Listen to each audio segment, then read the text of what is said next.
O programa Educação em Ação. Notícias, debates, entrevistas e informações para toda a região. Absolutamente tudo sobre educação. O programa Educação em Ação está no ar. Apresentação: Jorge Strauss. Comentários de Lucas Sequinel. 14 horas e 1 minuto.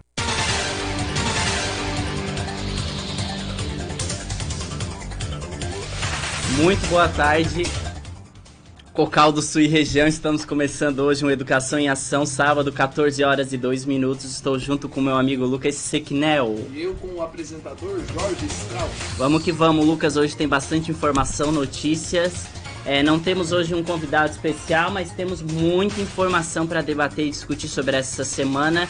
Educação essa semana bombou nas mídias, tem bastante assunto, exoneração e contratação de novos secretários aí lá no MEC e o Instituto Federal no ensino técnico e profissional está aí com preparativos para que até o fim do ano as aulas continuem à distância. Então hoje a gente tem bastante assunto para discutir, Lucas.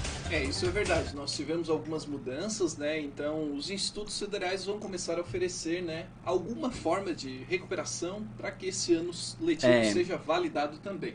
Vamos começar e hoje a gente também vai ter aí uma notícia super importante que veio da ONU, Lucas, sobre reabertura das escolas. Também a gente vai ter que discutir sobre a nova secretária da Educação Básica e que o Senado, eu não sei se chegou a ler, Lucas, sobre ou assistir, o Senado ele aprovou o uso do salário educação para pagar professores durante a pandemia. Isso, na verdade é até uma medida, de certa forma, vista com bons olhos, porque pode aí, né, mexer nos gastos públicos e de certa maneira até ajudar algumas prefeituras e estados aí conter essa crise, né? E a pauta da semana que nós colocamos lá no Instagram é sobre educação domiciliar.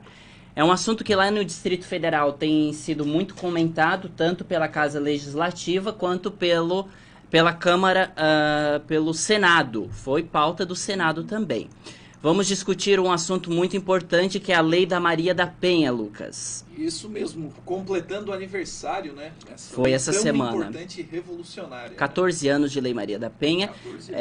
Vamos analisar também sobre educação infantil, que tem sido um impacto negativo de 40% nas escolas que são particulares da educação infantil e também a gente vai ver sobre uma lei sancionada este ano do salário dos professores. Então a gente vai discutir muito sobre o piso salarial dos professores aí dos estados brasileiros também, né, Lucas? Isso, nós hoje vamos ter um pouquinho de geografia e economia, né? Porque a gente vai analisar o quão diferente é o piso salarial nos mais diferentes estados do Brasil.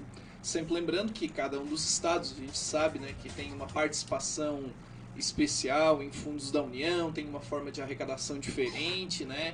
Só que no final das contas, nós temos aí, né, grandes abismos, né, Jorge?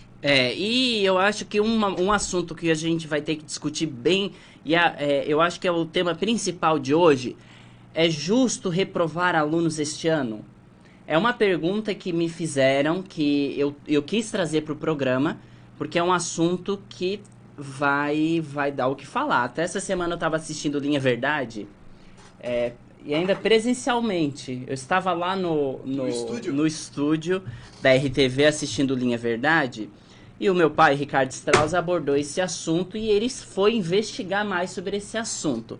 Então é um tema que hoje nós vamos trazer aqui para o programa. Sempre que nós temos a pauta, você sabe que é no Instagram, @educaçãoação20, e no Facebook da rádio. Se quiser trazer dúvidas, questionamentos ou sugestões, pode seguir também aí o Instagram do Lucas e o canal do YouTube, né, Lucas? Isso mesmo. Lembrando que o programa será disponibilizado no meu canal, né, o canal Lucas Sequinel, muito provavelmente até amanhã à noite. Amanhã já está o programa, ou quer rever os programas anteriores desde a primeira edição, lá no canal do Lucas Sequinel. Vamos lá, vamos começar com a primeira notícia, Lucas. Isso, vamos lá então. O MEC ele autoriza aulas à distância nas instituições federais de ensino médio técnico e profissional até o fim do ano. As instituições poderão optar pelas aulas remotas durante o período ou pela reposição da carga horária. Ficam autorizados em caráter excepcional a suspender as aulas presenciais ou substituí-las por atividades não presenciais nos cursos de educação profissional técnica de nível médio em andamento até 31 de dezembro de 2020. E quem disse isso e assinou foi o ministro Milton Ribeiro. Isso mesmo, Milton Ribeiro já toma aí das suas primeiras atitudes, né? Eu acho que é uma atitude bastante válida, até porque nós temos sim muitos alunos que frequentam, né, a rede federal de ensino, né, a rede federal de ensino básico. Então, no final das contas, é uma forma também de respeitar os servidores, né, para que esse ano letivo seja validado, né, e que também a reposição das atividades seja feita, né, aí da melhor maneira possível. Na realidade, o que foi dito e assinado é que essas instituições de ensino, eles podem optar, né, uma opção que eles têm, então eles têm uma autonomia que eu achei isso super bacana, a autonomia de escolher ter presencial ou não. O único ponto que o ministro da Educação frisou é em ter o cumprimento da carga horária total. Isso, presencialmente ou não, né? É que presencialmente nós teríamos uma grande mudança no calendário escolar, né, Jorge? Porque nós teríamos ali uma transição de final de ano com aulas.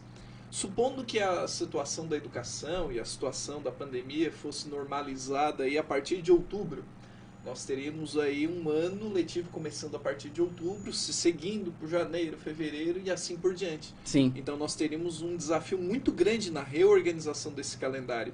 Então me parece que essa flexibilização, essa autonomia também dada, ela vai aí transcorrer da melhor maneira possível para que os institutos tomem, né, aí as suas atitudes e também as suas decisões. E um dos trechos dito pelo ministro da Educação diz o seguinte: as instituições que optarem por suspender as aulas poderão alterar os seus calendários escolares, inclusive os de recessos e de férias. Isso mesmo. Então eu acredito que essa autonomia dada devia ser também dado para as secretarias estaduais e municipais de educação. Isso, eu também considero que sim. Na realidade, me parece, né, que o Ministério da Educação, anteriormente, né, falando em momentos anteriores, demorou um pouquinho, né, porque imaginava-se que essa pandemia pudesse paralisar as atividades escolares por 1, 2, 3 meses. Mas, de fato, aí nós estamos caminhando para 6, 7, 8... os demais paralisar ciclos... presencialmente, eu digo, né? Sim, os demais ciclos ali de ensino, ou seja, a educação infantil até o ensino médio e universidades, então, particulares, ainda há uma indefinição, né? Isso. Sobre as aulas, as voltas presenciais. Eu ouvi falar ontem, não pesquisei, não fui investigar o assunto, que tem estados que já estão com protocolos e já estão em processo para abrir.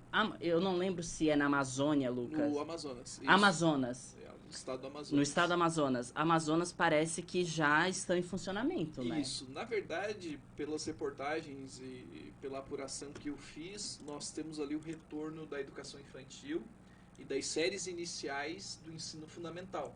Sim. Então eu vi ali uma escola que, se eu não me engano, eles comentaram que era 20 alunos por série, né? eu vi até uma filmagem. 10 alunos, assim. Muito poucos. Eu assisti uma entrevista ontem de uma coordenadora pedagógica de ensino infantil lá, mas eu não tô lembrando se é de Amazonas ou é do Nordeste. Eu sei que é lá pra cima, Lucas. Sim, uma dessas duas regiões. Uma das regiões, eu não lembro qual é. E ela comentou que o protocolo foi definido, mas nacionalmente não tem nada ainda para voltar às aulas presenciais nessas unidades. Eu acho que é muito critério de cada município, né? Isso, e cada estado, né? Na realidade, os decretos, né? Isso, existe uma cobrança muito grande em cima dos governadores, né, das secretarias de estado da saúde e da educação, para que haja um protocolo uniforme. Quando nós falamos de protocolo uniforme, estamos falando de uma volta que pode ser gradual, mas que respeite a educação Sim. básica e Uhum. pública, né? E privada, ou seja, que não aconteça, por exemplo, uma volta dos alunos da rede privada e não dos alunos da rede pública, né? É, Isso não pode acontecer, até porque Mas- seria uma espécie de privilégio ou não. mas a Sei gente lá. sabe que tem. Tem.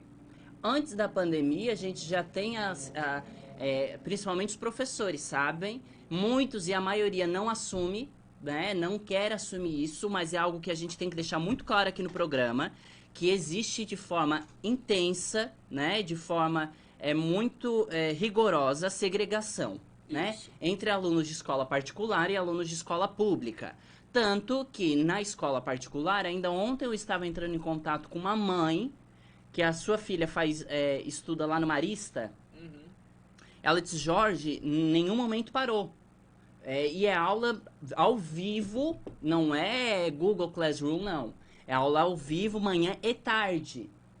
Então, eles não pararam no tempo. E escola pública tá muito perdido ainda. Então, é para voltar para presencial? Eu acho que não, porque não tem nem protocolo para trabalhar no não presencial. Isso é verdade, Jorge. Realmente a tua fala foi perfeita. Principalmente analisando que a maior parte dos estudantes que estão na escola pública Sim. tiveram pais, irmãos, quem ajuda, avós que ajudam a sustentar os seus lares com empregos e atividades autônomas Aham. que foram prejudicadas. É. Então, no final das contas, não tem às vezes o acesso à rede, tem que cortar algumas despesas e por vezes a internet é uma dessas despesas, né, que não são essenciais para algumas pessoas. Então, no final das contas, se torna um duelo muito desigual, né? Não tem como entrar no campo da meritocracia, achar que todo mundo parte do mesmo ponto, imaginando que alguns alunos têm aulas ao vivo, né, manhã e tarde, e outros trabalham manhã e tarde, e à noite não têm acesso à internet e vão nas escolas uma vez por semana pegar aquele acúmulo de atividades impressas. E outras, Quando conseguem. vamos ser realistas agora. É aula dada. Isso. Não é videozinho que o professor pega do YouTube, joga pro aluno e diz assim, ó, vê isso aqui e aprende. Não é uma postagem, né? Além das postagens, É aula das dada, atividades, né? você tem ali uma aula É aula dada. né? O aluno da rede privada que tem o acesso à internet de qualidade, a professores capacitados, que os da rede pública também são capacitados, é claro, né? Mas no final das contas, a gente sabe que essa capacitação oferecida pela rede pública foi goela abaixo, né? Só que tem No final professor das de rede contas, pública achando que tá de férias. Isso é Eu outro problema. assisto e eu tenho acesso a É outro postagens. problema. Eu vou dizer porque eu tenho acesso às postagens. Agora, quadro Jorge Polêmico. Eu tenho acesso às postagens dos professores em geral. E esses dias eu fui dar uma olhadinha. Fui ver como que são as postagens dos professores. É postagem, Lucas. Postagem, né? Uma postagem. É digital influencer aquilo ali. É. Não tem conteúdo, não tem algo assim, é pra aprender, não. Aquilo ali é como se fosse acessar o site UOL. Então, Aprende quem quer, não aprende quem não quer. O aluno fica desmotivado, porque o professor também está desmotivado. Só que assim, vai fazer isso, diz para um professor particular a só postar para ver. O que acontece com ele se ele só ficar postando? e o outro questionamento é o seguinte, né? Numa rede privada, o professor, se ele tem 30 alunos, muito provavelmente os 30 alunos estarão presentes no momento da aula. Numa rede pública, muitas vezes, como a gente estava comentando, né? Por mais que você se esforce ou se proponha a acreditar que os alunos possam participar, sempre vai ter muita gente interessada. Mas você tem alunos excelentes que são interessados que não podem participar. Aí os que Ausência participam, eles de só recurso. postam. E para o que eu Lucas, falo. tu é um dos únicos professores que faz videoaula. Eu prefiro desenvolver os meus materiais. Como que eu vi hoje live ao vivo? Hoje eu li essa. Eu tive que rir até. Até um dos únicos professores que faz live. Eu não. Claro, eu tô dizendo porque de conhecimento meu, que eu conheço, Eu conheço fazendo alguns outros live. também. Deve ter um outro, né? Dá pra contar. Mas esses professores de rede particular, não vão eles fazer aula dada de manhã no horáriozinho pra ver o que acontece com eles? Você tem represálias, você tem punição. Isso é verdade. E o efetivo, que punição que tem? Na verdade, não tem nenhuma. Não tem, porque eles não têm nem controle sobre É. o que estão postando. Aí vem a coordenação pedagógica dizendo, não, porque nós temos que ficar em cima, de olho, nós temos controle, a gente consegue ter acesso para saber o que todos os professores postam. Uma coisa é ter acesso, outra coisa é investigar e olhar, né? E outro detalhe, né, Jorge? Nós temos redes que estão se preocupando em sobrecarregar profissionais da educação em desenvolver o quê? Planos de aulas, emendas mirabolantes para conexão de conteúdos, e no final das contas me parece que as secretarias de educação, a secretaria a nível estadual e dos municípios estão muito mais preocupadas em validar o ano letivo. O carga Existe horária, né? A carga horária. Enquanto a rede privada, ela me parece caminhar com passos larguíssimos para uma preocupação que deve ser a central da educação: a aprendizagem. A preocupação estar ali... É o que dá resultado. Isso, oferecer qualidade e educação. A rede É pública... o que a escola particular vende, é isso, né, Isso. Lucas? E no final das contas, na rede pública, o que eu sinto, né, fazendo parte da rede pública, é que existe uma preocupação muito grande, não por parte dos professores. Sim. Mas isso tem sobrecarregado professores. Porque um professor ele pode pensar o seguinte: eu vou desenvolver uma live, vou chamar os meus alunos, pode ser pelo Zoom, pelo Discord, enfim, pelo Meet. Eu vou desenvolver uma live ou uma reunião. Beleza, só que depois eu vou ter que fazer planos de aulas, né, mirabolantes, obedecendo uma série de critérios que a própria rede não facilita. Ou seja, você não tem materiais que facilitem a vida do professor. Na verdade, não. O professor vai se preocupar com um papel burocrático ao invés de desenvolver aulas de qualidade. No final das contas, fica Só que muito no mais fácil presencial, postar, né? muitos já não entregavam o plano de aula. Então, aí nós temos outro problema. E não vem dizer que é desmotivação, não. Não, isso não. Não é, porque eu vi, tu ouviu já. E muitos que trabalham, muitos professores que nos assistem também já viram. Até eu já fiz plano de aula para professor porque veio me pedir. Então, nós temos graves gargalos na educação, e eu acho que esse processo todo de ensino remoto, que está sendo vinculado aí à pandemia, aos poucos está mostrando todas as deficiências, né? É o quadro Jorge Polêmico. Eu fico irritado, sabe por quê? Porque eu finge que ensino e finge que aprendo do presencial e só foi pro remoto. Não mudou muita coisa, não. Bom, eu quero falar uma notícia boa. Vamos lá, vamos mudar um pouco aí a energia, gente. Vamos... Uma notícia boa, qual? Tem notícia boa hoje. Boa? Tem, eu separei uma. Tô zoando. Não, tem uma. Eu acho que é só uma mesmo. Tá, vamos lá. Lucas, um assunto que eu achei muito bacana, até me lembrou do que a doutora Graziela Giacomazzo veio no nosso programa semana passada e comentou sobre o uso de tecnologias. Ô Jorge, posso só fazer um comentário bem rapidinho antes da notícia boa? Pode. Nós tivemos uma ótima repercussão daquela entrevista. Que sim. bom. Muitos colegas vieram tecer comentários elogiosos Sim. aí a professora Graziella, aos questionamentos que foram feitos, né, as boas respostas. Então, foi uma entrevista que muito bom. bacana. Eu também achei, eu gostei muito da participação dela no nosso programa. Mas o ponto que a notícia que eu quero trazer é sobre o uso de rádio para a educação durante a pandemia, Lucas. Certo. Com as aulas interrompidas desde março por causa da pandemia do novo coronavírus, escolas e secretarias de educação buscam formas de oferecer ensino de qualidade sem aulas presenciais. O uso da internet oferece limitações, que é o que nós estávamos comentando, principalmente para os alunos carentes sem acesso a computadores.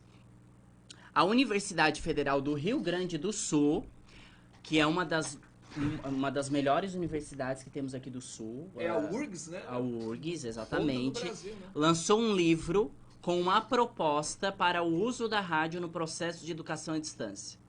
Segundo o professor Luiz Arthur Ferrareto, coordenador do Núcleo de Estudos da Rádio da Universidade Federal do Rio Grande do Sul, professores podem usar o rádio de forma simples para ensinar os seus alunos. O que tu acha dessa iniciativa, Lucas? Bom, primeiro eu vou tecer um comentário elogioso aí, elogiar o professor Ferrareto, que ele tem muitos artigos, muitas obras, né, muitos capítulos de livros que eu já li. Sim. E realmente são essenciais. Ele não só trabalha com essa concepção de rádio, faz outros desenvolve outros trabalhos na educação muito legais. Mas falando especificamente da notícia, eu achei estupendo, assim. Por quê? Porque nós devemos lembrar que alguns locais são ermos, são longe. Né? E o Rio Grande do Sul tem um interior do seu estado, ao contrário do interior de Santa Catarina, nós temos um interior muito desigual, muito pobre. Nós temos municípios cujo IDH são muito próximos daqueles mais pobres, né, do Nordeste. Ou seja, são municípios tão pobres, né, quanto municípios do Norte e do Nordeste do Brasil. E no final das contas, nós temos ali uma proposta muito legal, principalmente por rádios comunitárias, né? Ou seja, você tem como disseminar aulas, informações, comunicados por rádio. E o rádio, sim, é mais democrático. Porque se o aluno não tem o celular, ele tem um rádio em casa, ou vai conhecer alguém que tem um rádio, um aparelho mais acessível. E se ele tem um celular, mas não tem internet, mesmo assim ele consegue fazer a captação do sinal de rádio. Né? Não existe uma exigência para acessar uma rádio comunitária precisando de internet. Basta estar próximo, né?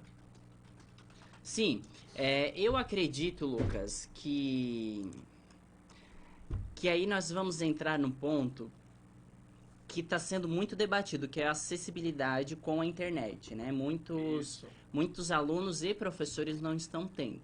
A rádio, ela dá uma abrangência maior na localidade, né? Para atingir os alunos. Claro, é algo ainda muito paliativo. É paliativo, né? paliativo. Eu acredito que poderia ser usada a rádio já como um sistema híbrido de ensino, sabe? Complementar. Né? Mesmo que volte depois para o presencial, trazer na rádio, no rádio, assuntos educacionais. Porque uma necessidade que eu percebo que se tem dentro da educação é a conscientização. E eu acredito que só a escola, para conscientizar as crianças, é pouco. Sabe, precisava de uma mobilização maior. Sim. Jorge, o que eu comento contigo é o seguinte. Quando nós idealizamos esse programa, o Educação em Ação, acho que é importante esclarecer para o público, nós fizemos uma pesquisa, não foi do dia para a noite que a gente idealizou Educação em Ação. Né? Nós continuamos estudando, fazendo aqueles cursos da Fundação Getúlio Vargas, né? Tentando sempre aprimorar e desenvolver um programa melhor. Mas pela pesquisa que nós desenvolvemos, nós percebemos que poucos, né, são os programas totalmente educacionais. Não ou tem, que Lucas. Discutem educação. Tanto no rádio como na televisão. Sim. E antes de chegar nesse debate, eu gostaria de tomar aí alguns minutos para comentar o seguinte. Anos atrás, na década de 90, nos anos 2000, nós tínhamos o fortalecimento da TV Escola. E era muito legal. Não sei se tu lembra dessa época, mas assim, ó, nós recebíamos uma programação enorme num pôster gigante, né?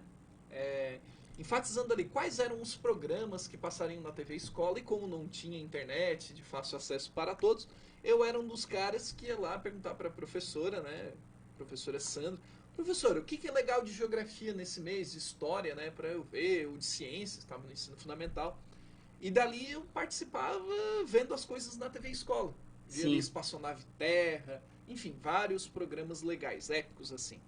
Só que isso foi se acabando aos poucos. Então hoje, de canais educacionais que tem uma programação um pouquinho mais próxima assim, da educação, nós temos a Rede Brasil, que é vinculada ao governo. TV Cultura. TV Cultura, o Futura, que também é da Globo. Nós tínhamos, aliás, uma programação muito legal educacional na Globo, que tinha o Globo Universidade, o Globo Ciência, o Globo Ecologia, só que tudo isso aos poucos foi deixando de existir. Nos restaram o quê? Aprendizagem por meio, né, de videoaulas do YouTube, de documentários vinculados ao YouTube. Não que isso desqualifique o YouTube, só que nós estamos perdendo algumas opções. Me parece que tudo está ficando centrado e concentrado na internet. Então a opção de ligar a televisão e visitar um canal educacional, ou revisitar uma programação de rádio e analisar algum programa que possa trazer um conteúdo educacional, se torna cada vez mais difícil. Então essa restrição, me parece que o Ferrareto ele não está reinventando a roda, só que ele está abrindo a possibilidade para analisarmos como era no passado. Ou seja, será que todo o conteúdo educacional tem que ficar restrito à internet? Ou esse conteúdo educacional pode voltar à televisão, e deve, né? Deveria, pelo menos, e também no rádio? Quantas rádios aqui da nossa região têm programas educacionais? A gente não encontra. Até essa semana. Boa tarde a vocês, o Ricardo Strauss comenta. Boa tarde, pai. Eu até conversei com o pai essa semana sobre esse assunto.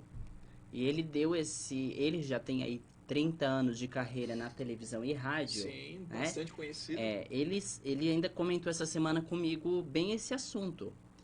Que não se encontra, não tem. É uma raridade. E o que mais se encontra? O que geralmente eles querem instituir enquanto programa para que dê audiência? Porque esse é o foco, né? Sim. Todo programa que você assiste aí na televisão, o foco é o que? A audiência. Por que uma TV Cultura ou a TV que tu comentou? Futura. Por que eles transmitiam programas educacionais? Porque a verba vinha da onde? Direto do governo federal, então, muitas vezes com apoio externo. Tem apoios culturais, né? Agora, outras emissoras, né, eles têm apoio do governo? Nem sempre. Não. Então, colocar um programa educacional, nós, culturalmente, trocamos de canal. Trocamos. E isso é cultural na nossa região. Eu vou falar agora enquanto região, né? Isso. Na nossa região é muito comum. A desvalorização da educação começa aqui. Isso. Começa quando a gente liga uma TV e tá passando uma informação sobre educação. E eu digo, não tem nada a ver com isso e troco. Ou uma rádio dando um informe educacional. Ah, não, é propaganda. Eu vou trocar. É propaganda. É propaganda. Ou é partidário, né? Ou deve ser esquerdista comentando, ou de direita. Não, na realidade o programa educacional e o foco é a educação. Independente agora, né? A gente não tá falando em política, né? Política em questão partidária, porque educação e política tem muito a ver. Mas eu acredito que até esse é o diferencial que nós tentamos trazer, né? E passar para todos que nos assistem, nos acompanham. Que a educação, ela não para. Isso, Jorge, por isso que eu sempre comento. Essa dinâmica da proposta aí da Universidade do Rio Grande do Sul é uma proposta legal, só que não é uma reinvenção da roda. Não, mano. Não, na realidade é resgatar alguns valores, né, que tinham sucesso. Eu posso comentar contigo que não era só eu que acompanhava a TV Escola. Nós tínhamos lá em casa, não tinha internet, mas tinha TV parabólica. Na época era uma coisa muito grande. Nossa, assim, quem tem parabólica, né? Quem tinha antena em casa lá atrás, aquelas né? antenas enormes para pegar o canal do Boi, só porque além do canal do Boi você tinha a TV Escola. Então, assim, vinha aquela programação, Sim. toda casadinha, toda certinha, aí tu já sabia o que tu podia assistir, o que era legal, tu se programava. Eu sei que hoje dá para gravar, dependendo, né? Hoje em dia tem as empresas aí de sinal digital que você consegue fazer essas gravações, tem no YouTube. Só que assim, num momento como esse de pandemia, parece que quem fica à margem da sociedade é lembrado, né? Porque agora o que mais sai, até para ter o enlace, né, a proposta de ter audiência, é as pessoas que passam dificuldades. Ou seja, mostrar histórias tristes das pessoas que não têm acesso à internet, daquele jovem que não tinha acesso a um intérprete, como é que ele ia desenvolver as suas atividades. Então, assim, não que essas reportagens não tenham o seu peso, têm o seu valor, são excelentes. Porém, nós percebemos que uma rádio, uma proposta educacional, um programa educacional faria sim a diferença na vida de muitas pessoas. Quando a gente está falando muitas pessoas, estão falando pelo menos de uns 60 milhões de brasileiros sem acesso diário à internet. É bastante gente. Lucas, a gente tem uma notícia aqui que ela não é da... Ela veio direto da ONU. Eu ainda estava lendo essa semana, eu ainda estou tentando decifrar toda essa informação que veio de lá. A ONU diz que reabrir escolas deve ser prioridade para evitar catástrofe educacional. Isso. Né? O que eles estão transmitindo e transmitiram é que é uma volta segura às salas de aula, deve ser colocado como prioridade. Isso quem falou Foi a Organização das Nações Unidas. Isso. Na realidade, é bom frisar, Jorge, que nós temos ali a prioridade para uma volta segura. Sim. Não adianta imaginarmos que hoje em dia nós temos um vício muito grande, que é os leitores de manchetes, né? Que o pessoal lê uma manchete e diz assim, a ONU está dizendo que tem que voltar às aulas e isso tem que acontecer de qualquer maneira. Não é assim. É que na realidade a ONU, ela propõe que a prioridade seja dada à educação. Por quê? Nós sim estamos beirando catástrofes, né? Porque não adianta analisarmos que na França, na Espanha, no Canadá, nos Estados Unidos, não há aula remota, né? Ou uma aula presencial. É outra realidade socioeconômica. Quando nós falamos do Brasil, da Argentina, da Bolívia, da Colômbia, do Equador, ou de países do continente africano. E estão passando o Brasil, né? Isso, e dependendo da situação ainda, nos indicadores do PISA ainda tem resultados melhores. Mas é muito difícil, né? Quando a ONU emite esses comunicados, essas diretrizes, né? essas observações, ela justamente está pensando em quem tem mais dificuldades. Então, muitas vezes, uma volta às aulas, de qualquer maneira, também não é eficiente, né? Eu estava assistindo o vídeo do secretário-geral da entidade, da ONU, é um português, né? Isso mesmo. O Antônio Guterres. Ele diz que mais de 1 bilhão, olha só, Lucas, 1 bilhão de estudantes foram afetados pelas quarentenas relacionadas aí à Covid-19, sendo que 40 milhões estão longe das escolas, né, em um período aí crítico.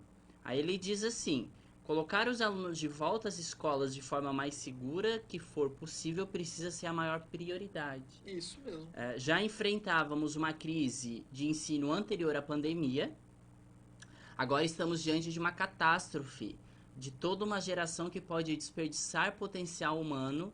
E olha essa frase que ele disse, que eu achei a principal. E levar a décadas de atraso exacerbando a desigualdade. Isso, Jorge. Nós não podemos esquecer que as pessoas mais prejudicadas durante esse processo todo da pandemia são as pessoas mais pobres.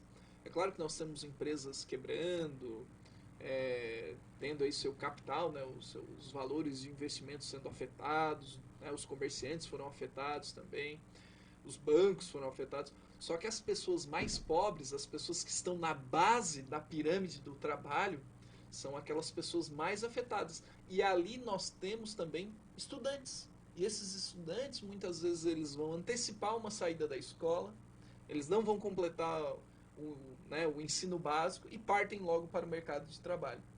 Aí alguns vão colocar assim, nossa, professor, mas eu conheço várias pessoas que se tornaram bem-sucedidas sem o ensino básico.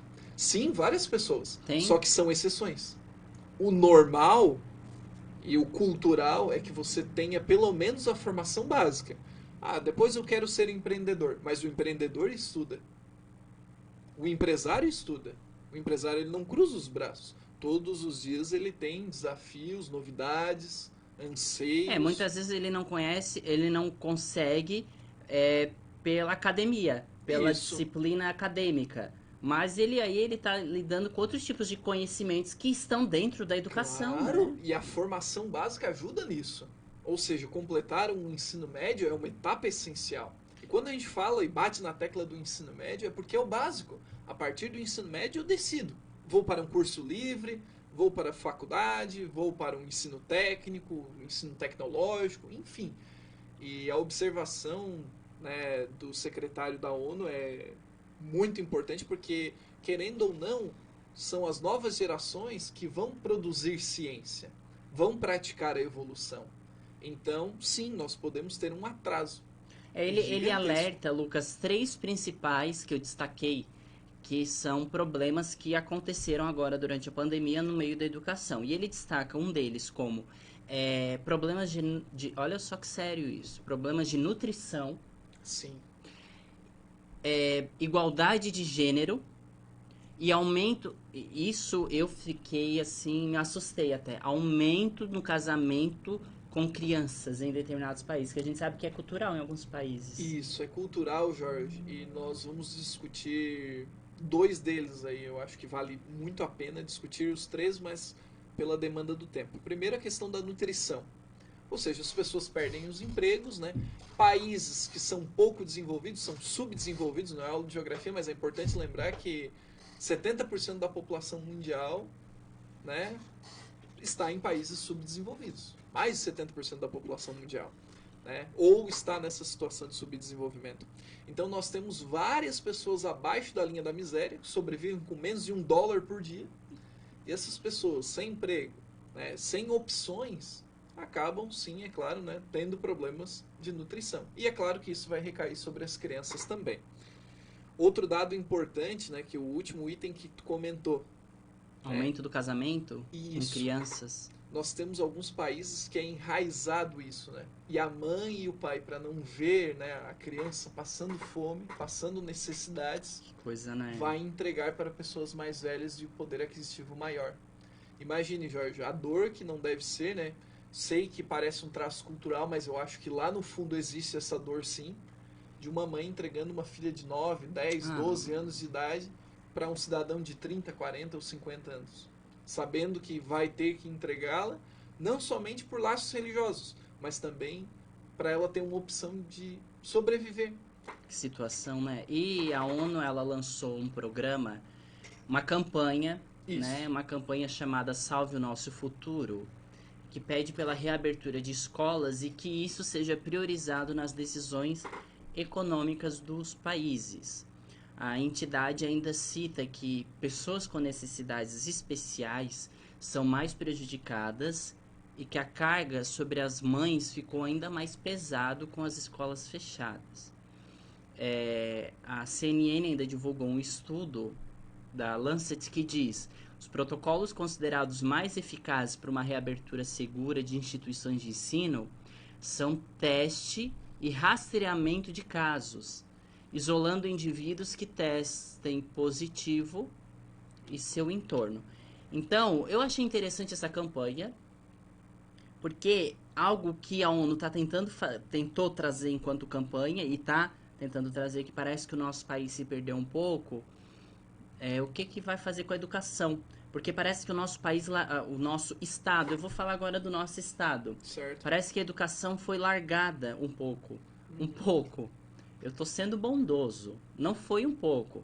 Ele foi largado. A Secretaria da Saúde invadiu. A Secretaria da Educação não sabe o que fazer, né? E tá largado, tá às traças. Tá às traças. E aí, a gente vê que a ONU, ela não quer dizer assim, não abre ou abre. Não. Ela quer estudos, pesquisas. E se abrir, fazer testes e rastreamento de casos isolados, sabe? Eu acho que ainda a pesquisa... a pesquisa que tem que ser feita, e eu achei interessante a ONU incluir junto a pessoas com necessidade especial. Teve um olhar muito humanizador nesse momento, porque eles percebem que os alunos de necessidades especiais, da educação especial, eles estão sendo muito mais prejudicados que os alunos regulares. Na realidade, nós devemos partir do seguinte pressuposto, né? Nós temos a maior parte dos países com extremas dificuldades para obedecer protocolos sanitários básicos. Algo que eu tenho a dizer é que nós não podemos esquecer que, mediante todas as crises que nós tivemos, o Brasil ainda continua rondando, né, as 10 primeiras posições entre as maiores economias do mundo. Então, dinheiro nós temos. Porém, imagine a situação de um país pouco desenvolvido, como a República do Chad, né, que ninguém nunca nem ouviu falar muitas vezes, lá no continente africano. Será que a República do Chad tem essas condições? Né, de reunir protocolos de segurança para um retorno às aulas, para uma retomada econômica? Né? Será que países como, vou citar um bem conhecido, que é bem subdesenvolvido, tem problemas sociais graves, como Angola, será que tem, né? Lusófono também, que fala a língua portuguesa também, então por isso essa proximidade, será que tem essas condições? Há pessoas que vão dizer assim, nossa professor, mas no final das contas aí no continente africano os casos eles nem são tão numerosos quanto na América Latina. Depende, gente, podem ser numerosos sim, mas será que existem testes suficientes para rastrear, mapear, diagnosticar essas pessoas? Então, eu acho que esse comunicado, né, essa emissão da ONU, tem muita precaução ali. É válida? É válido porque não adianta estabelecer uma volta, porque me parece que muitas pessoas sobrevivem de respostas prontas. O que funciona, o que não funciona? É para voltar ou não é? É para ir para a direita ou para ir para a esquerda? É para subir ou para descer? E há coisas que levam um pouquinho mais de tempo. Entendo eu que o retorno às aulas é uma dessas coisas que levam tempo. Então, eu ainda estou tentando entender essa afirmação da Lancet, porque a Lancet erra muito também. Até o Ricardo Strauss lançou agora que a Lancet esta semana pediu desculpa sobre o estudo da cloroquina, que agora funciona.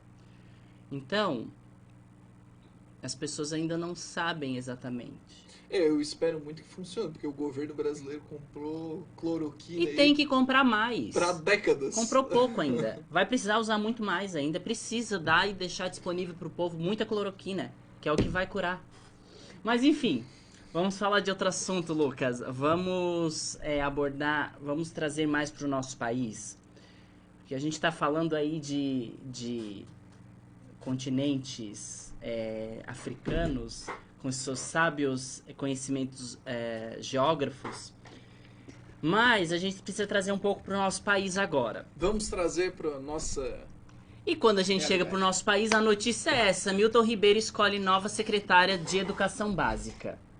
É uma nova escolha, né? Nós tivemos ali a saída... Ela tem um nome que agora eu não vou lembrar, mas ela foi indicada pelo Weintraub, né? E Foi. ela saiu, então foi indicada a Isabel. A Ilona. Né? Isso, a Ilona, isso. É um nome bem diferente, né? É. E a Isabel Pessoa, né? Isabel Lima Pessoa. Isso, a Isabel Lima Pessoa, que tem um currículo vasto, né? Foi indicada aí pelo nosso ministro da Educação, Milton Ribeiro. Joana, boa tarde. A Joana está sempre conosco. Bom, o ministro da Educação, Milton Ribeiro, ele não vai manter mais aquela equipe atual que estava junto com outro secretário, com outro ministro de Educação. Então, a Ilona foi dispensada, né? Ela foi exonerada. E Milton Ribeiro anunciou quarta-feira agora, essa semana, né? E foi oficializado, eu acho que foi pro Diário Oficial, foi na sexta. Isso. Né? Convidou uma professora, a professora Isabel Lima Pessoa, para assumir a Secretaria de Educação Básica. Segundo o ministro, ela é servidora de carreira do CAPES. E eu fui ver o Lattes dela, ela é doutora em Política Social, mestre em Desenvolvimento Sustentável, especialista em Gestão de Políticas, de Ciências e Tecnologia e graduada em Letras. Né? Então, é uma pessoa que, para a visão do Milton Ribeiro, é alguém altamente habilitado para trabalhar aí com a educação básica nessa época. Isso, eu não soube nada, né, do currículo dela ainda, porque existe uma grande investigação, né, Jorge? Quando alguém assume um cargo no Ministério da Educação, sempre é investigado logo de cara. Isso não é de hoje, né? Sempre rotineiro. Nós tivemos o caso do Decotelli, que foi polêmico aí umas 3 semanas aqui no nosso programa.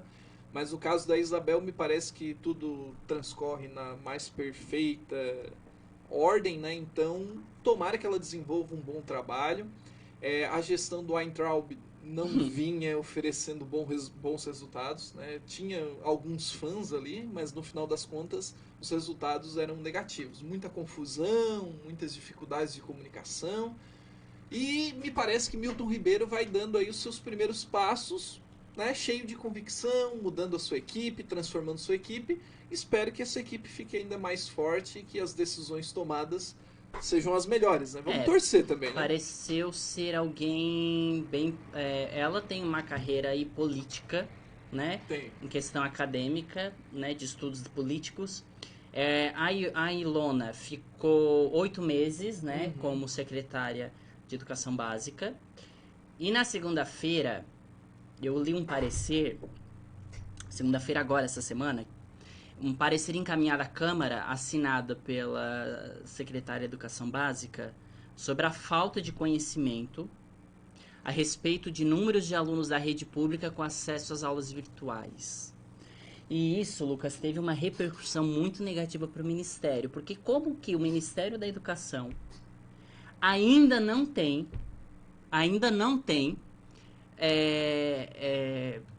um estudo ou um número que diga tantos alunos da rede pública não têm acesso à aula virtual, tantos têm. Eles não têm ainda. E é da educação básica. Então, lá até o nosso ensino médio, o Ministério da Educação do nosso país não tem uma pesquisa. Eles não sabem o número de alunos que têm acesso e os que não têm. É como eu mencionava, Jorge, esse trabalho da Secretaria de Educação Básica, o secretário de Educação Básica, ele aparece bastante, tá? Se nós relembrarmos, né, nós tivemos nomes anteriores que apareciam muito.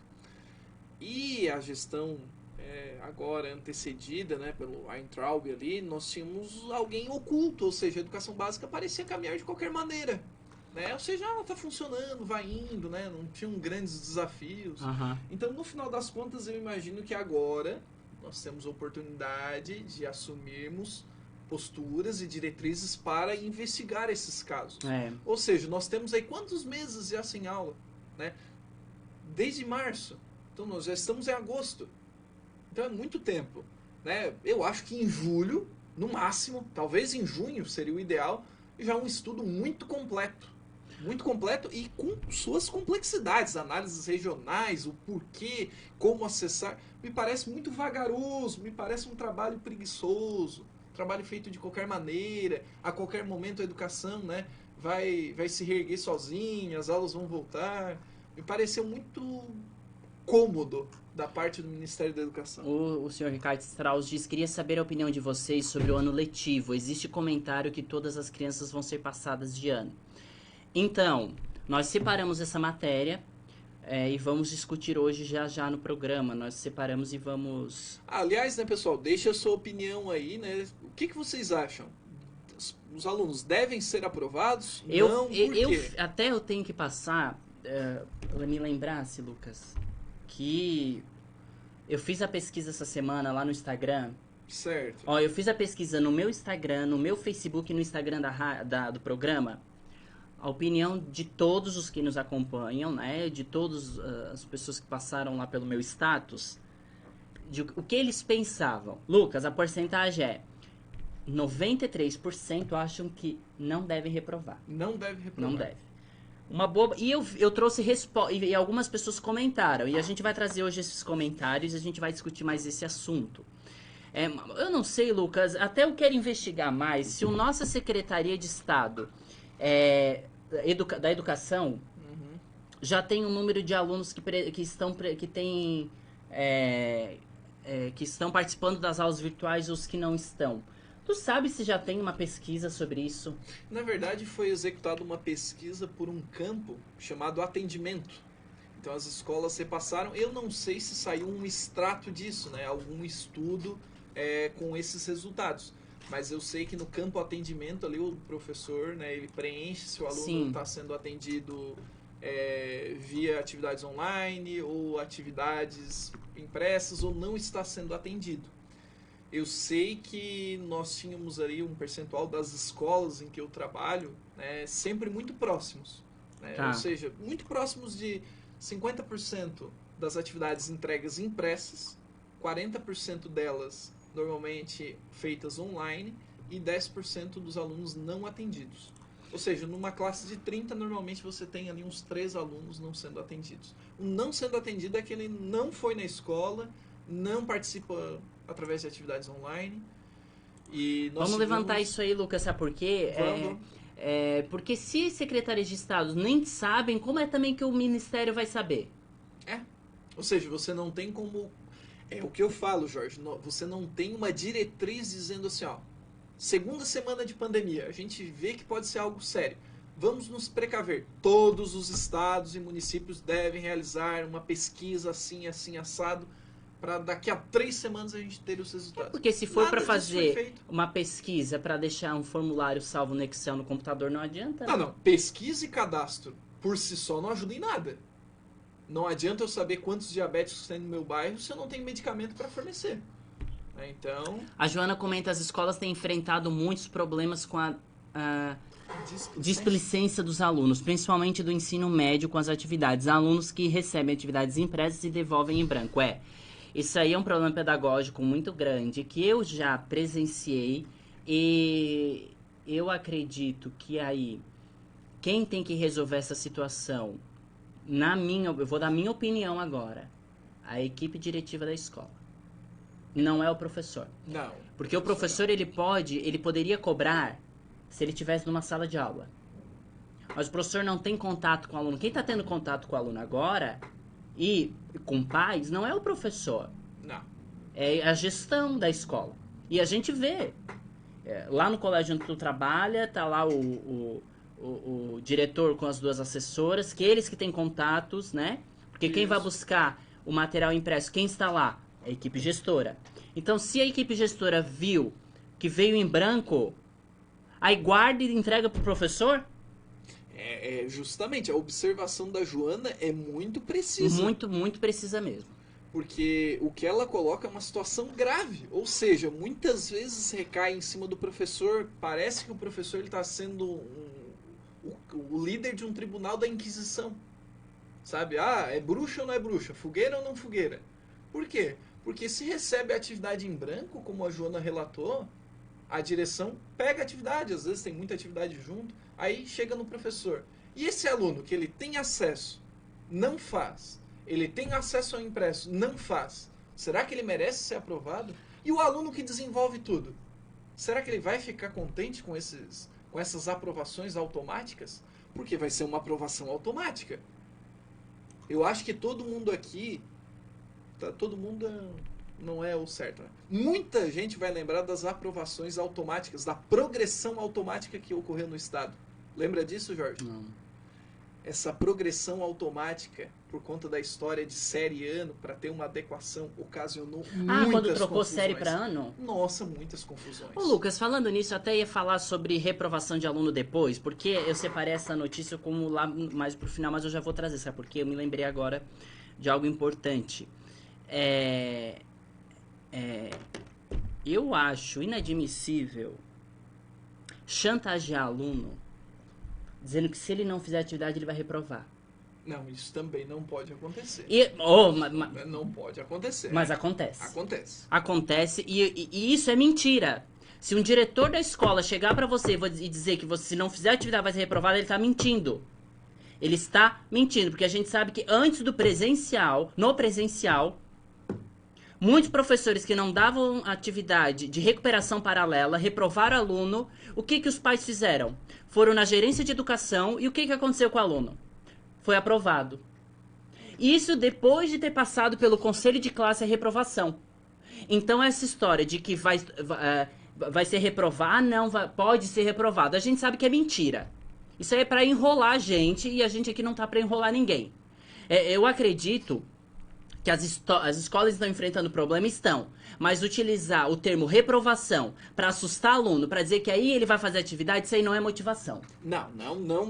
Jamais. O que nós devemos amarrar é o seguinte: se o profissional da educação, professor, os diretores, a equipe pedagógica, trabalhar de maneira alinhada, eu acho que a reprovação vai acontecer. Agora, de maneira nenhuma você pode chantagear aluno, você pode desobedecer cronogramas. O que eu vejo é como a Joana colocou. Você tem ali uma série de alunos que estão se aproveitando desse momento para tirar férias. Assim como a gente já mencionou que há profissionais negligenciando o seu trabalho, você tem alunos que não têm acesso e não conseguem. Beleza, realmente é uma situação muito ruim e a gente deveria trabalhar com esses alunos maneiras para que eles acessassem o conhecimento escolar. Porém, você tem episódios em que acontece o oposto. O aluno tem acesso à internet, tem acesso à atividade impressa, ou se tem acesso à internet, ele ainda não pega as atividades na rede e prefere impressa. Ele vai, pega a impressa e devolve em branco. Aí eu concordo contigo, Jorge. A direção tem que ser firme, ir lá chamar os pais desse aluno e tomar uma atitude. Mas a gente sabe que em situações normais a reprovação do aluno só deve acontecer em caso extraordinário. Nenhum professor sai reprovando aluno. Não, chantagem é uma coisa descabida. Esse ano é necessário ainda mais critérios, né? É obrigatório ter mais critérios este ano. Então, um aluno, por exemplo, uma notícia que trouxeram e comentaram lá pra mim é o seguinte, que, por exemplo, um aluno que, se ele não faz nenhuma atividade, ele deve ser reprovado. Se ele não participa, nada. E tem todo o suporte. Agora, o aluno que não tem condições tem que ser avaliado para não reprovação. Eu acredito que a gente tem que ser muito honesto numa situação como essa agora. A gente tem que ser muito honesto, botar todas as cartas na mesa e deixar uma coisa bem clara. Não está tendo educação. Está tendo postagem de conteúdo. Não está tendo ensino. Está tendo nem memorização. Porque é copia e cola. Lucas, a quantidade de material que eu estou vendo que é copia e cola, a gente viu aquela professora um tempo atrás, que pegou um site de conteúdo opinativo do UOL. Isso aí, Lucas, não é educação. Não, isso não. Isso não. E aí, tá acontecendo tudo isso, e ainda o aluno tá tendo esse peso tão grande, ainda vem falar de reprovação. Isso aí é crime, é uma chantagem emocional, é uma desmotivação, é uma falta de profissionalismo. Porque é muito fácil, Lucas, eu chegar pro aluno e dizer, vai reprovar se não fizer, claro, eu não vou precisar fazer meu trabalho.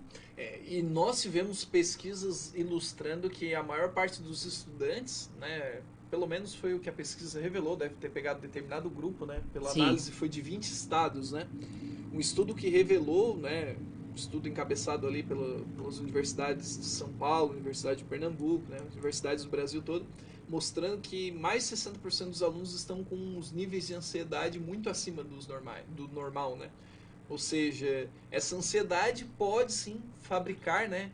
Fabricar é uma palavra, né? Constituir em adultos mais ansiosos, adultos com outros tipos de problema, né? Então, problemas sociais. Então, no final das contas, o que eu digo é que nesse momento, esse tipo de chantagem não é útil. Só atrapalha todo o processo. Então, eu acho que nós temos uma educação que está sendo pautada realmente por postagens, né? Nós temos vários problemas todos juntos aí.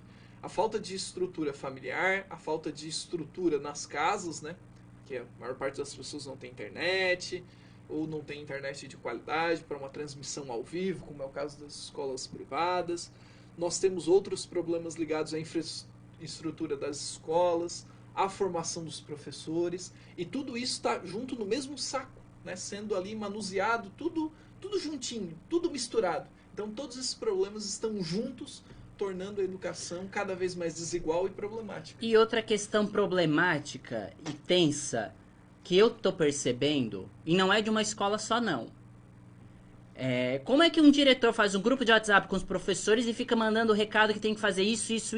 Que motivação é essa? Qual é a motivação para os professores? É o que eu falo, Jorge. Me manda, muito mais fácil fazer uma postagem para não se incomodar e fazer o obrigatório.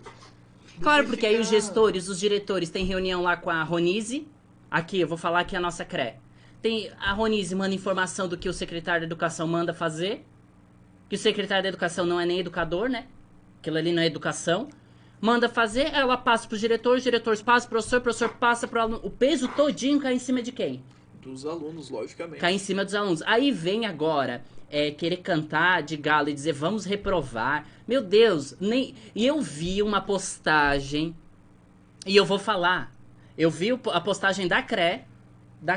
Jorge Polêmico. Da CRE, a postagem da CRE. Os funcionários da CRE postaram, diretores postaram, compartilharam um banner não sei o que é aquilo, uma postagem da Secretaria do Estado da Educação, Sim. falando assim, que esse ano sim tem chance de reprovação. Mas como que tem coragem de me falar de reprovação num ano que nem aula tá tendo? Na verdade, nós tivemos um pronunciamento do secretário, né, o Natalino, dizendo que os alunos que não cumprirem, né, as suas atividades e não tiverem 60% de aproveitamento, ou seja, nem colocou a ideia de notas, né, do quantitativo.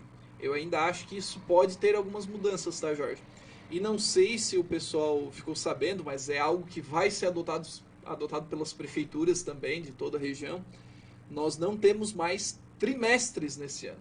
Nós temos semestres. Que então, triste. nós temos semestres. Primeiro semestre fechou, vai ter provavelmente um balanço, uma análise, né, desse semestre, mas agora teremos o segundo semestre. E vai estar cheio de NI. Cheio Pra quem de não sabe o que é NI, explica. O que é o NI, Lucas? não informado. Gente, o não informado, eu vou explicar pra vocês, eu vou ter que falar. É uma coisa que me irritou quando eu participei da reunião. O que tem de NI... Sabe o que é o NI? É quando o aluno ele não fez, e aí vai dar o tempo a mais pra ele fazer, né? Pra ele postar. Ah, não, então vamos deixar NI. É bem assim. É bem falado, é bem assim, o Lucas vai pensar. Sim. Não, vamos deixar então o NI, o não informado, e lá na frente a gente conversa. Lá na frente. Lá na frente provavelmente é o final do ano, né? Pra colocar uma nota ali depois. Porque, claro, a secretária da escola abre o sistema, fecha o sistema, que eu não vou entrar nem nesse ponto de abrir e fechar o sistema, que eu acho que é um ponto que é... Eu vou me exaltar, então eu vou ficar sobre fechar e abrir o sistema. Eu vou ficar em silêncio, porque nós temos aí... Bom, vamos voltar pro assunto? Bom, mas no final das contas, realmente são muitas dificuldades, né? Gente, e é tudo isso. Não pense que tá em cima do professor, tá? Se o professor tá sofrendo, imagina o aluno. Porque, pro claro, aluno, é fácil dizer que o aluno não vai fazer. Quem é que vai querer fazer uma coisa que os alunos me mandam mensagem dizendo que tá tudo lá no Braille... como que é o nome da... Brian, isso. Braille, no... Jorge, ó, tem como que é o nome do outro site? o Yahoo Respostas. Yahoo. Tá tudo lá. Aí eles copiam e colam. E que motivação que eu tenho? Claro, eu abro meu computador de manhã. Ah, hoje é tal atividade. Pego, copio e colo e deu. Ô Jorge, tem um outro detalhe, né? Nós temos aí no ensino médio mais de 10 disciplinas. Né? Vamos incluir educação física, né? Que agora tem as atividades também, além das práticas, né? Às vezes feitas por vídeo e tal, de uma maneira mais dinâmica. Mas vamos supor o aluno que pega atividades impressas. Ele vai toda semana, né? Ele vai ganhar ali uma atividadezinha, né? E realmente os alunos eles estavam preocupados, e isso as escolas até melhoraram nesse aspecto. Vou fazer uma defesa agora, para não dizer que estamos só com o espeto na mão. Claro, tem que puxar saco. Tem que defender o meu lado. Não, mas no final das contas, o que eu vejo é que as escolas elas melhoraram nesse aspecto, porque nas primeiras semanas nós tínhamos atividades, perguntas, questões. Eu sei que no início os alunos estavam cansados. Não, velho. e cansa, né, Jorge? Imagina, você receber ali, vamos supor, arredondando para 10, vamos supor que uma ou outra disciplina deu uma falhadinha, não tem as 13 ali normalmente. Mas vamos supor, tu recebe 10 atividades, aí juntando cada atividade aí vai ter umas 2, 3 páginas para resolver tudo naquela semana. Então você tem 30, 35 páginas. Vira algo realmente maçante, cansativo. Principalmente porque você não tem ninguém mastigando ali, Sim. né? Mastigando, a gente usa esse termo na educação para dizer assim, se apropriando, socializando, explicando, né? Dando aquele charme ao conteúdo. Então, alguns professores já adotaram algumas medidas legais, né? Enviando material de leitura numa semana, depois uma atividade. É isso que me irrita. Depois ou seja, parcelando um pouquinho mais. Mas isso eu fico irritado, porque pra fazer greve tem união. É o que eu falo. E pra isso não tem? Para alguns profissionais, em atividade. Toda semana é atividade. Tem alguns alunos, né, que eles chegam a relatar assim, mas e o conteúdo? Mas e Eu ouvi uma professora dizendo, sabe o que? Uma professora de matemática. É complicado. Eu não vou citar nomes, porque eu acho errado. Eu deveria até, porque é efetiva e deveria ser punida. Mas sem citar nomes. Mas deveria aqui, ser. Eu não posso fazer vídeo aula. Aí posta vídeo do YouTube. Uma das coisas que os alunos... Enfim, cada professor, cada profissional vai desenvolver a sua metodologia, mas uma das coisas que eu acho que o aluno valoriza muito, e eu sou testemunha disso... É quando tá aqui, ó, olho. O aluno, ele valoriza muito o que é produzido pelo professor. Ele tá vendo o professor. Se ele vê o professor... Gente, pode ser um áudio ruim, pode ser uma imagem de uma qualidade razoável. Quando o professor vê... Né, aliás, quando o aluno vê que é o professor que está desenvolvendo a atividade, Sim. Ele valoriza. Não, Lucas, o que eu penso assim sobre isso é que deveria ter uma fiscalização maior em cima dos professores. tá? Tá tendo tá tendo de forma errada, tá sendo uma fiscalização invadida, né? Tá sendo uma cobrança. Eu não tô falando fiscalização no sentido de averiguar se está fazendo certo. Talvez um direcionamento. Um direcionamento, mas uma coisa cabível, né? Não uma coisa dessa Não, de preencher um monte de formulário. É o que eu acho. Eu penso assim, ó, pensando como um aluno. Pô, tudo isso é algo, uma leitura, algo do tipo, para depois então o desenvolvimento das atividades. E lembrando sempre, nem tudo precisa ser avaliativo. Tem professores ainda que ficam com aquilo, né? Com aquilo na imaginação, que tudo tem que ser avaliativo o tempo todo, né? Lucas, é complicado. Eu não sei o que isso vai dar, porque a gente entrevistou aquele dia a Ronise, e a Ronise nos comentou que a coisa tava andando. Mas, a que par tá andando, né? A que pé Eu tá não andando? sei, eu não sei, eu tenho dúvidas. Bom, vamos falar desse assunto outra hora, porque esse assunto a gente vai trazer semana que vem de novo. Eu vou investigar mais esse assunto sobre reprovação e vou trazer. Bom, Senado aprova o uso de salário educação para pagar professores durante a pandemia. Esse aqui é a fonte direto da agência Senado, tá, Lucas? Agência Direcionado. Senado. Em sessão remota nesta quarta-feira, o plenário aprovou o projeto de lei que permite, em caráter excepcional, o uso de recursos do salário educação para o pagamento de professores durante a pandemia. A Lei 9.766 de 98 atualmente proíbe pagar funcionários com recursos vindo desse salário educação. E o projeto de lei, ele modifica o artigo 7º da norma para excluir essa proibição. O salário educação, gente, é uma contribuição social destinada ao financiamento de programas, projetos e ações voltadas para a educação básica pública. Esses recursos eles são repartidos aí entre o Distrito Federal, os estados e municípios. Isso mesmo. O que tu achou desse projeto de lei aprovado, Lucas? Olha, eu achei uma medida interessante na minha concepção. Eu acho que do ponto de vista econômico é algo viável para o momento, né? E sempre lembrando, Jorge, que nós estamos em um ano atípico. É quase um orçamento de guerra. Então, no final das contas, nós temos esse recolhimento e nós temos uma atitude, né? É incrível, as pessoas acham que não. Mas assim, é difícil não atrelar a economia à educação. Semanas atrás nós discutimos o custo aluno. O custo aluno é o que? É um número, é um dado quantitativo, é dinheiro. Então eu acho que nesse momento é essencial que nós tenhamos precaução, claro, econômica, pensando na educação, né? E nós tivemos ali o pronunciamento de um senador catarinense, né, o Dário Berger. Ele disse que tal medida dará certo fôlego aos entes federados que têm na folha de pagamento um dos seus mais pesados compromissos financeiros. Isso. E contribuirá também para os sistemas de ensino para que os sistemas de ensino lidem com o desafio das demandas extras que podem surgir. Isso foi o que ele disse. Até um tema que foi debatido por ele foi a perda de receita. Isso. A educação pública ele perderá financiamento com a queda da arrecadação dos impostos. Por quê? A arrecadação de impostos desse ano é a receita do ano que vem. É o valor de dia que vai entrar para pagar professor ano que vem. Isso mesmo. E este ano é um cenário de perda muito grande. É uma perda muito grande.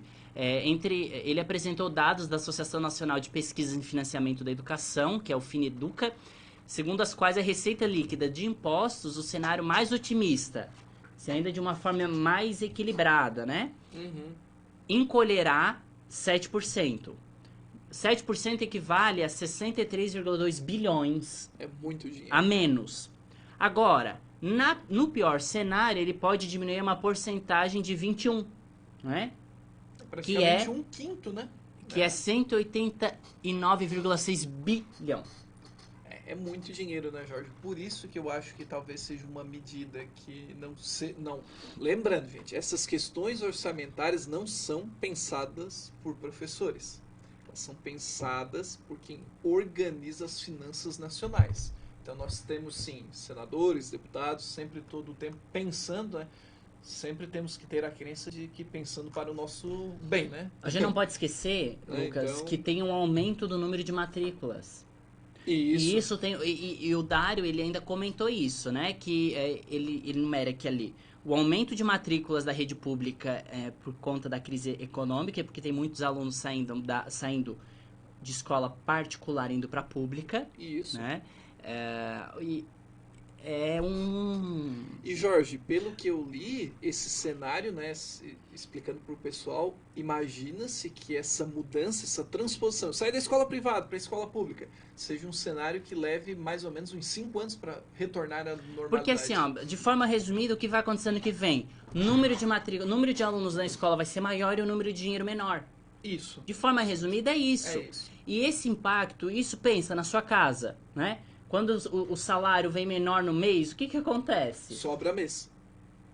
E no final das contas, todo esse financiamento vai fazer o quê? Não onerar o Estado. Vai para o pagamento dos profissionais. Que mais alunos, mais profissionais os contratados. profissionais é uma folha pesada. Pesada. Uma folha pesada. Isso que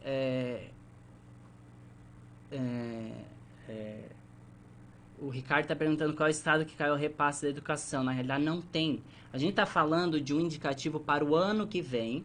O ano que vem. É, este ano, o número de imposto arrecadado ele vai diminuir dentro da educação. E ano que vem, o número de alunos matriculados vai ser maior. Então, quando arrecada menos imposto, vai ser menos dinheiro para o famoso Fundeb. Isso, na realidade nós estamos trabalhando aqui, né, com uma matéria que mostra um cenário de prospecção, né, de futuro. Não é para agora, não é desse ano. O desse ano já fechou. Esse ano o orçamento está fechado. O orçamento ele já está fechado. E eu vou ter que falar uma coisa aqui que é super importante. Eu nunca vi vir tanta verba do governo federal como vem. É verdade. Gente, eu vou dizer Criciúma. Tá vindo mais 10 milhões, Lucas. Sim. É verdade. Não para de vir dinheiro. Mas o Jorge, assim, não é um elogio, mas nós tivemos também, desde 2019 para cá, as próprias gerências de educação. Eu sou testemunha de 2 gerências, né? A gerência de Braço do Norte, isso falando a nível estadual, e a gerência de Criciúma. Realmente, em termos de infraestrutura, nós temos uma mudança. Não tão significativa, mas nós já temos uma mudança. Nós temos, sim, esses repasses sendo feitos. Bom, espero que isso gradativamente melhore, né? E que isso se torne uma prática comum, né? Carlos Strauss comentando que vem pode ser feito o remanejamento orçamentário. Pode ser, não, vai ter que ser feito. Vai ter que ser feito. Não é que pode, ele vai ser obrigado a fazer porque nós teremos uma queda do PIB, uma queda significativa. E já com o valor que vem, a situação já está ruim para a educação, imagina no que vem. Sempre lembrando que para o ano que vem nós já temos diretrizes para o novo Fundeb. Ano que vem, eu quero investigar os que são contratados temporários. Será que esse ano vai ter processo seletivo? Tu sabe que tem muitas pessoas me perguntando, será que este ano vai ter processo seletivo para o Estado? Eu acho que mais para frente, não só para o Estado, para os municípios, né? Como é que vai ser organizado? Mais para frente, Jorge, a gente poderia montar uma rodada de conversa aí com secretários de educação aqui da região, ou de Cocal, de Uruçanga, partindo para Criciúma, falando com a Ronis também, para ver como é que vai ser o funcionamento dessas seleções. Claro, a gente está em agosto, gente, 4 meses para dezembro, e processo seletivo do Estado, eu sei que é setembro. Outubro. Não, setembro inicia inscrição. Isso é. Outubro, novembro, a prova já foi feita. Os editais já saem em agosto. É tudo muito rápido. Depois de um mês já faz a prova. Agora, com essa situação, eu não sei como que eles vão fazer. Eu já ouvi falar. Não é informação séria, não é certa. Não é oficial. Não é oficial, mas uma informação que me deram um dia, semana passada, é que os ACTs iriam manter o contrato para o próximo ano. Ou manter o processo seletivo, né? Ou isso exatamente, é isso, Lucas, é manter o processo seletivo. Dizer, né, Jorge? Nós não temos certeza nenhuma, por mais que essas informações, pelo menos a minha veio de alguém próximo à sede, mas mesmo assim não é uma informação. Não, até a informação que o Lucas teve foi a mesma que eu tive, foi de pessoas que trabalham lá na Secretaria de Educação do Estado, na Secretaria de Estado da Educação, lá na sede. Mas a gente ainda não sabe, a gente vai atrás dessa informação porque tem muitos professores com dúvida. Nossa, com certeza vale a vida profissional dessa pessoa. Vale a vida profissional. Né? Gente, educação domiciliar. Lucas, já ouviu falar de educação domiciliar ou homeschooling? Já, cara, já, mas eu vou explicar como eu ouvi falar. Na verdade, claro que a gente via isso nos filmes americanos Sim. e tudo mais. Isso lá da época do Esqueceram de Mim com o lendário Macaulay Culkin, lembra dele? Sei. Bom, mas falando sério, a educação, né, escolar feita em casa é algo antigo em alguns países desenvolvidos, principalmente naqueles países que possuem invernos muito rigorosos. Então, homeschooling, né, ali, O homeschooling ou educação domiciliar. ou educação domiciliar, é praticado muito então nos países nórdicos, né, na Finlândia, na Suécia, na Noruega, na Islândia, né, nos Estados Unidos também é muito comum. Só que no Brasil nós temos uma cultura de que o aluno bom é o aluno em sala de aula. Então temos uma cultura bem arraigada na presencialidade. Então, esse assunto da educação domiciliar, ela foi discutida na Câmara Legislativa do Distrito Federal, e eles estão se preparando para debater o projeto de lei que dispõe sobre o ensino domiciliar em todo o Distrito Federal. A matéria ela é alvo de polêmica porque o STF ele já debateu esse assunto, por sinal.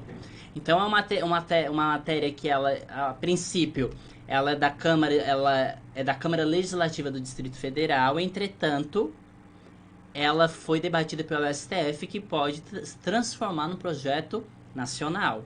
Uma das representantes da Câmara Legislativa que participou na articulação para o encaminhamento da proposta é do Partido Novo, a Júlia Luce. Ela acredita que o momento é propício para a regulamentação. A Covid veio. Comentários dela. A Covid veio para mostrar que a educação pode ser realizada de diversas formas. E o que precisamos é dar a liberdade para que os pais escolham o modelo que acham melhor. Essa parte eu não concordo, mas vieram aí... A Associação Nacional da Educação Domiciliar diz que 7,5 mil famílias já praticam atualmente o ensino domiciliar, e de 2011 a 2018 teve um crescimento aí de 2.000% na adesão. Então tem famílias que acham muito melhor essa parte. O que tu acha, Lucas? Olha, na realidade eu encaro que depende, Jorge. Depende muito, né? Nós estamos acostumados com aquele percurso formal, né? Aquela ideia de formalidade do aluno indo para a escola. Só que eu concordo, né? Eu concordo com a proposta de uma educação que possa ser domiciliar, só que nós devemos lembrar o seguinte: isso não pode ser uma opção dada facilmente, né? Eu acho que deveriam existir parâmetros para comprovar que os pais possam se dedicar, né, a estimular esses alunos aos estudos. Existe um empreendedor muito famoso, né, ele é dono do Orlando City, inclusive, que é o Flávio Augusto. Ele constantemente muda, né, pelo mundo todo. Ele já morou em Portugal, ele já morou nos Estados Unidos, e os alunos, olha só, os filhos dele, né, estudam em casa. E no final do ano fazer aqueles exames, né, para comprovar se realmente conseguiram atingir os objetivos, né, da série específica. Ele fala que consegue, né, que eles se comportam bem, que tem disciplina, mas aí é que tá, Jorge, aí é que tá o grande nó. Será que qualquer um pode educar no sentido de ensinamentos científicos, técnicos, né, que a escola preserva e socializa em casa? Será que qualquer um tem essa habilidade de desenvolver competências e habilidades nos filhos? Adquirir esse processo de disciplina? Eu já vi casos de sucesso. No Brasil tem muitos. Se a gente for pesquisar, tem vários. Mas será que é um processo tão simples assim? A gente já vai voltar no tema, porque eu tenho que ler algo e eu vou concordar e eu vou acrescentar a informação. O Ricardo Strauss comenta assim: a Prefeitura de Criciúma recebeu R$ 7.859.716,59 do governo federal. Sim, não foi só isso, foi mais. O dinheiro foi repassado para o Estado, que encaminhou ao município. Isso aí é da primeira leva, já é mais, tá? Isso. Santa Catarina recebeu 44 milhões para o combate ao coronavírus. O saldo já está maior. Ele vai chegar a um saldo de quase 70 milhões por conta de emenda parlamentar. Isso. Pode ser usado aonde quiser, também na educação. Dinheiro tem. Exatamente, esse é o ponto. Dinheiro tem. É Coronavírus, o que a gente mencionou, né, coronavírus. Jorge? Uma grande economia, né? É porque esse dinheiro que veio está no caixa já da prefeitura. O foco é usar para o coronavírus. Gente, se estamos numa época de pandemia por conta do coronavírus e os alunos não têm acesso à educação, o dinheiro pode ser investido. Eu acho que deve ser investido. Mas sabe o que está sendo, que é debatido direto? Isso na Câmara Legislativa De de Criciúma. Não, mas o dinheiro ele é do corona. É pro corona. O dinheiro é pro. Então vamos botar no posto. Mas esses dias do bairro Boa Vista tava faltando remédio. Aí é que tá, Jorge. Eu não sei se tu viu. Sim, problemas com insumos. Eu conheço, né, o pessoal que trabalha lá, o problema com insumo básico. Não tinha médico. O posto de saúde da Boa Vista, gente, será que tava fechado. 7 milhões e 800 é suficiente para comprar insumo básico e pagar salários de médicos? Porque até onde eu sei, o médico ele tem um salário bom comparado a um trabalhador comum, só porque é muito menos que um jogador de futebol, né? Famoso. Então, eu acho que dá pra pagar, né? Bastante médico. Gente, o bairro da Boa Vista... Acho que dá pra dar uma condição de trabalho digna pro médico, principalmente com os insumos, né? Eu tô tentando lembrar quem foi o vereador que trouxe essa notícia. Que ele foi presencialmente no bairro Boa Vista. O posto de saúde estava fechado porque não tinha médico. Não tinha. Não tinha técnico de enfermagem. Olha isso. E aí vem o... Bom, o Ricardo Strauss tá certo. Dinheiro tem. Então dizer que isso aí é o que diziam do antigo governo, que aí não tinha dinheiro. Agora tem. Agora o problema não tá lá em cima, tá lá nos prefeitos, nos governadores. O que eles estão fazendo com o dinheiro? Bom, nosso governador está sendo investigado, o nosso prefeito está sendo investigado pelo Ministério Público. Né? O GAECO foi na prefeitura. Então, assim, a educação já é ruim, já é colocada de lado. Foi o Paiol, exatamente. A educação já é colocada meio de lado. Agora, com tanto dinheiro envolvido aí, nem uma migalhinha tá indo para educação. Isso é verdade. É o que eu sempre digo, né? A educação ela me parece o segundo plano. Parece que nós temos um carro, tá sem o volante, mas a gente está se preocupando em trocar os pneus.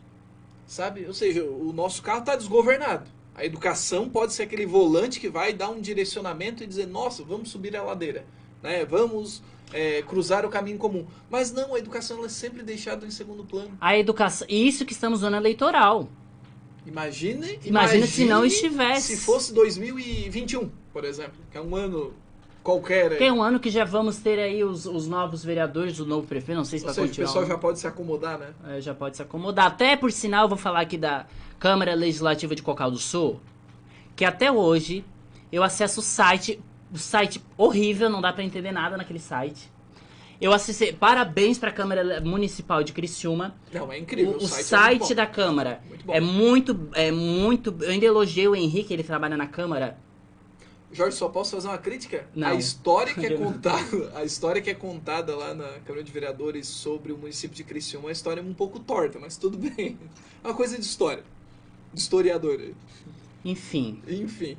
Deixa, isso aí é conteudista, né? Vai ser mas é muito importante. Seja lá vista em casa. Importante. Parabéns para a Câmara Municipal de Criciúma. Um site muito bem estruturado, verdade. né? As transmissões muito bem feitas. Agora eu tava vendo aqui de Criciúma, de Cocal do Sul, eu não vi um projeto sobre educação, eu não vi Não, é um site abandonado. Tô acessando aqui, é horrível. Tu tá acessando aí? Nossa, triste. Eu não vejo um projeto de lei para educação, assim, uma indicação. Eu não tô falando nem requerimento, eu tô falando uma indicação. Não tem. Não tem nada. Aí eu liguei pro presidente da Câmara no início, quando a gente começou a fazer o programa. Olha, deixando bem claro, é uma crítica construtiva, para que eles melhorem isso, né? Não, também se não quiser melhorar, é problema deles. O problema é que é a população que paga, né? Eu quero morar em Cocal, eu vou ver o que tem de legal em Cocal, quais são as propostas para educação, saúde, desenvolvimento social. Se eles não querem melhorar, o povo tá vendo e não vão votar de novo. Mas o que eu digo é o seguinte, em situação para educação, a gente tá falando no meio educacional, viu? Isso. A gente não tá falando em política, a gente tá falando na educação. Eu não vi até agora, nenhum projeto de lei aqui agora perante a... Eu estava olhando até o site da Secretaria aqui da Educação, de Cocal. Única coisa que eu encontrei atual, campanha de agasalho. Sim, ou seja, é uma campanha que é uma campanha universal, né? Nem é uma campanha... Sim, é uma campanha importante, mas não é próprio da cidade. Gente, é uma campanha, como tu falou. É mundial, é algo que pertence a todas as nações. Chegou inverno, acontece isso, a campanha isso. do agasalho. Mas o que eu quero dizer, não tem nada. Eu, por exemplo, se eu sou... eu liguei para a Secretaria da Educação. Eu queria falar com o setor da... Tá em reunião. Liguei depois. Não pode. Eu não consegui falar nem com a secretária, com a coordenadora de educação especial. Nenhuma delas. Estão sempre em reunião. Sempre em reunião e nunca com tempo para esclarecer Gente, alguns olha, fatos muito importantes. Né? Vamos voltar aqui. Edinara Goulart. Edinara, boa tarde. Parabéns pelo programa. Muito obrigado. Vamos continuar com o assunto, Lucas, porque até uma sugestão, vamos deixar uma sugestão para a Secretaria de Educação aqui de Cocal do Sul, Câmara Municipal. Façam projetos para educação, principalmente Divulguem agora na pandemia. Estamos aqui na rádio à disposição para divulgar, né? Eu tenho certeza que quando nós divulgamos, nós sentimos o prazer de divulgar. Lembra que nós trouxemos a vereadora Camila Nascimento para divulgar o requerimento dela? É fantástico, projeto de lei sobre proteção à mulher e à criança. Isso, papel gente, do Conselho Tutelar, né? Lá sobre o Conselho Tutelar na época da pandemia, né? O abuso aumentou, o número de denúncias aumentou. Nós trouxemos problema. Por quê? Nós queremos divulgar trabalhos. Agora, bom, o país está de férias, né? Bom, sobre a educação domiciliar, Lucas, o que eu li sobre crítica, porque hoje em dia não se tem uma legislação específica para a educação domiciliar. Isso, Jorge, é justamente o ponto que eu tocava. No final das contas, me parece que nós estamos começando pela solução, ao invés de construir, né, a possibilidade de uma solução ou de estancar um problema. Edinara. Desculpa. Não é Edinara, é Enedina. Enedina, você me desculpa, eu pronunciei seu nome errado, porque eu estou com o celular um pouco longe, eu tenho falta de visão, e eu li errado mesmo, me desculpa. Então é boa tarde, não é Edinara, Enedina. E muito obrigado por nos acompanhar.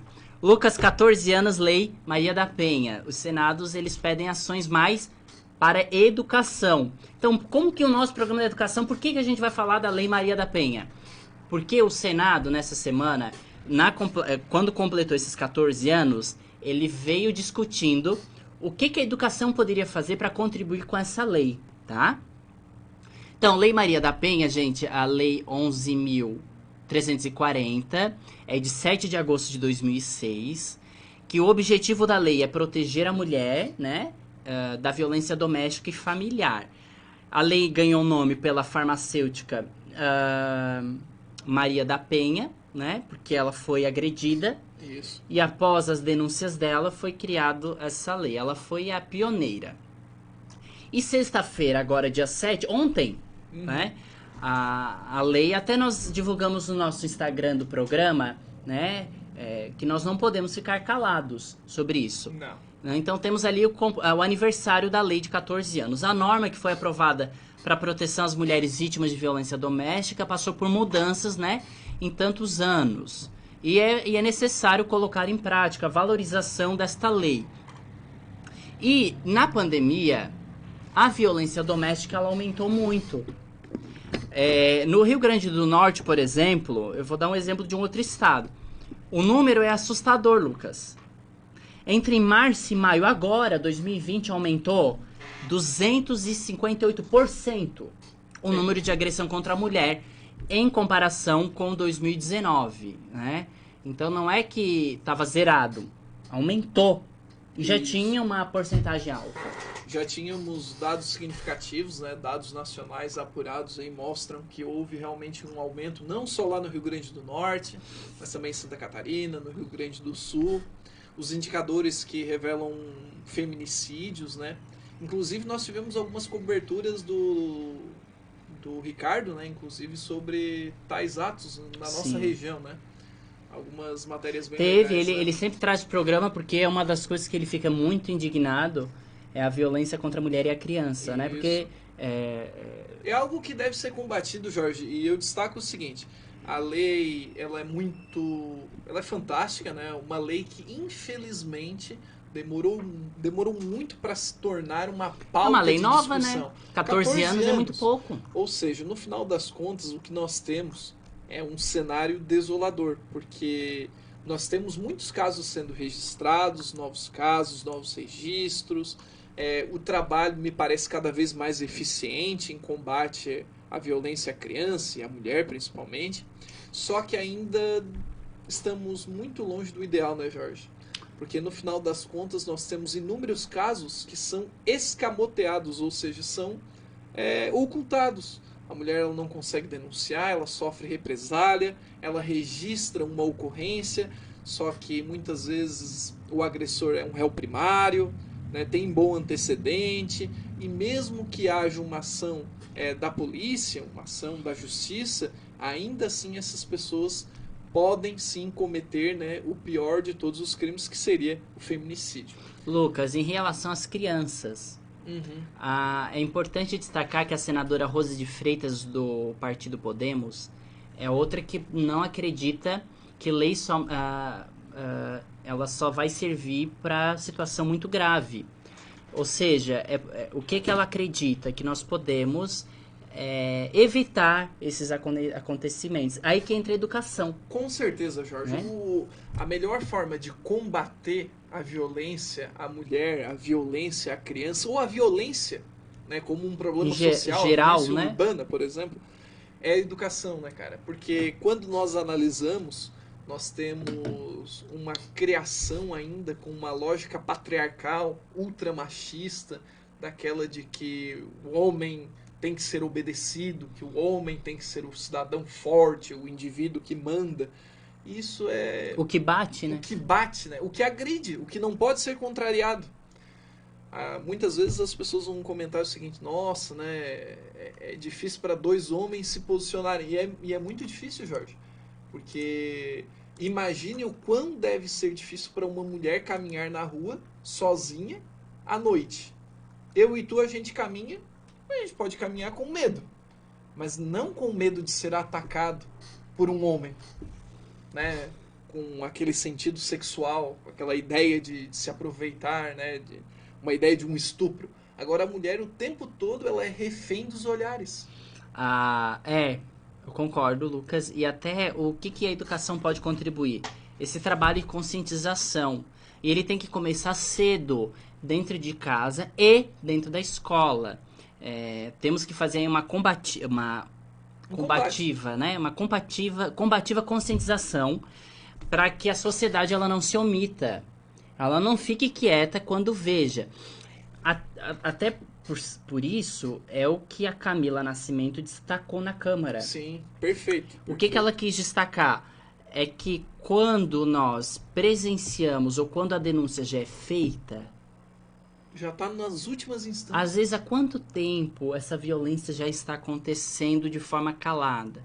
Então, a desconfiança... foi feita uma pesquisa chamada Violência Doméstica e Familiar contra a Mulher. Essa pesquisa é do ano passado, tá? Foi realizado também pelo Data Senado e foi utilizado agora para esse projeto de lei em cima dessa pesquisa, em parceria com o Observatório da Mulher contra a Violência. Essa pesquisa ela aponta o seguinte: quase 7 em cada 10 mulheres brasileiras acreditam que a Lei Maria da Penha não as proteja contra a violência doméstica e familiar. Que dá aí 21%. Né? Ou seja, é uma parte muito... Quer dizer, sobra 21%. 47% acredita que essa lei não funciona muito bem. Jorge, é porque o agressor está em casa. Então, assim, fica muito difícil, né, se defender. O agressor está em casa. Muitas vezes o agressor é aquele que impede a mulher de trabalhar, de ser independente, de ter a sua vida, né, a sua constituição de vida. É aquele que vai estabelecer represálias aos próprios filhos, Sim. que não vão denunciar, por medo também. Os filhos ficam com medo. São reféns, todos eles são reféns. Quando também não são violentados. São violentados, justamente. Principalmente o filho observar a violência já é uma violência. Agora, praticar no filho ainda, né? Bom, desde o início agora do mês de agosto, o Observatório divulgou um boletim, que é Boletim Mulheres e seus Temas Emergentes, com uma análise aí sobre os 14 anos da lei. Isso mesmo. O documento ele lembra outro levantamento do Data Senado de 2019, segundo 11% das entrevistadas. Olha só, Lucas, 11% é bastante. 11% das entrevistadas conheciam nada a respeito da lei, Maria da Penha, e 68% conheciam pouco. Agora entra novamente o processo educacional. Justamente. Por quê? A educação nesse momento, ela vai trazer informação, né? Com Ela certeza. vai garantir que as nossas crianças cresçam conhecendo que existe uma lei de proteção e eles vão ter domínio sobre essa lei. Se acontecer lá em casa, as crianças falam. Sim, com certeza, denunciem. Né? As crianças são muito sinceras quando tem conhecimento. Bom, eu já presenciei criança falar coisas que os pais faziam com elas, de violência sexual. Então as crianças, quando elas são muito bem direcionadas na escola, né, para se formar um bom cidadão, elas praticam em casa o que aprendem na escola. Isso, Jorge. Justamente ao encontro desse debate, da mesma forma que o pessoal luta por a educação no trânsito tem que fazer parte do currículo escolar, das ações escolares, mas o conhecimento básico dos direitos e deveres deve ser feito também. E a Lei Maria da Penha, na minha concepção, é uma das leis estruturantes do nosso país. Uma das 3 mais importantes.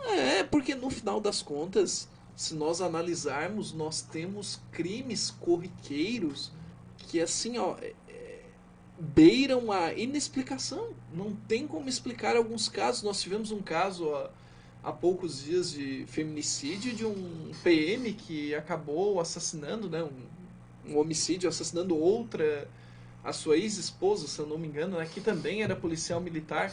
Então, assim, pessoas muitas vezes que têm instrução, que têm acesso à informação, mas ele cometeu esse feminicídio, mas vai saber há quanto tempo ele não comete um abuso psicológico.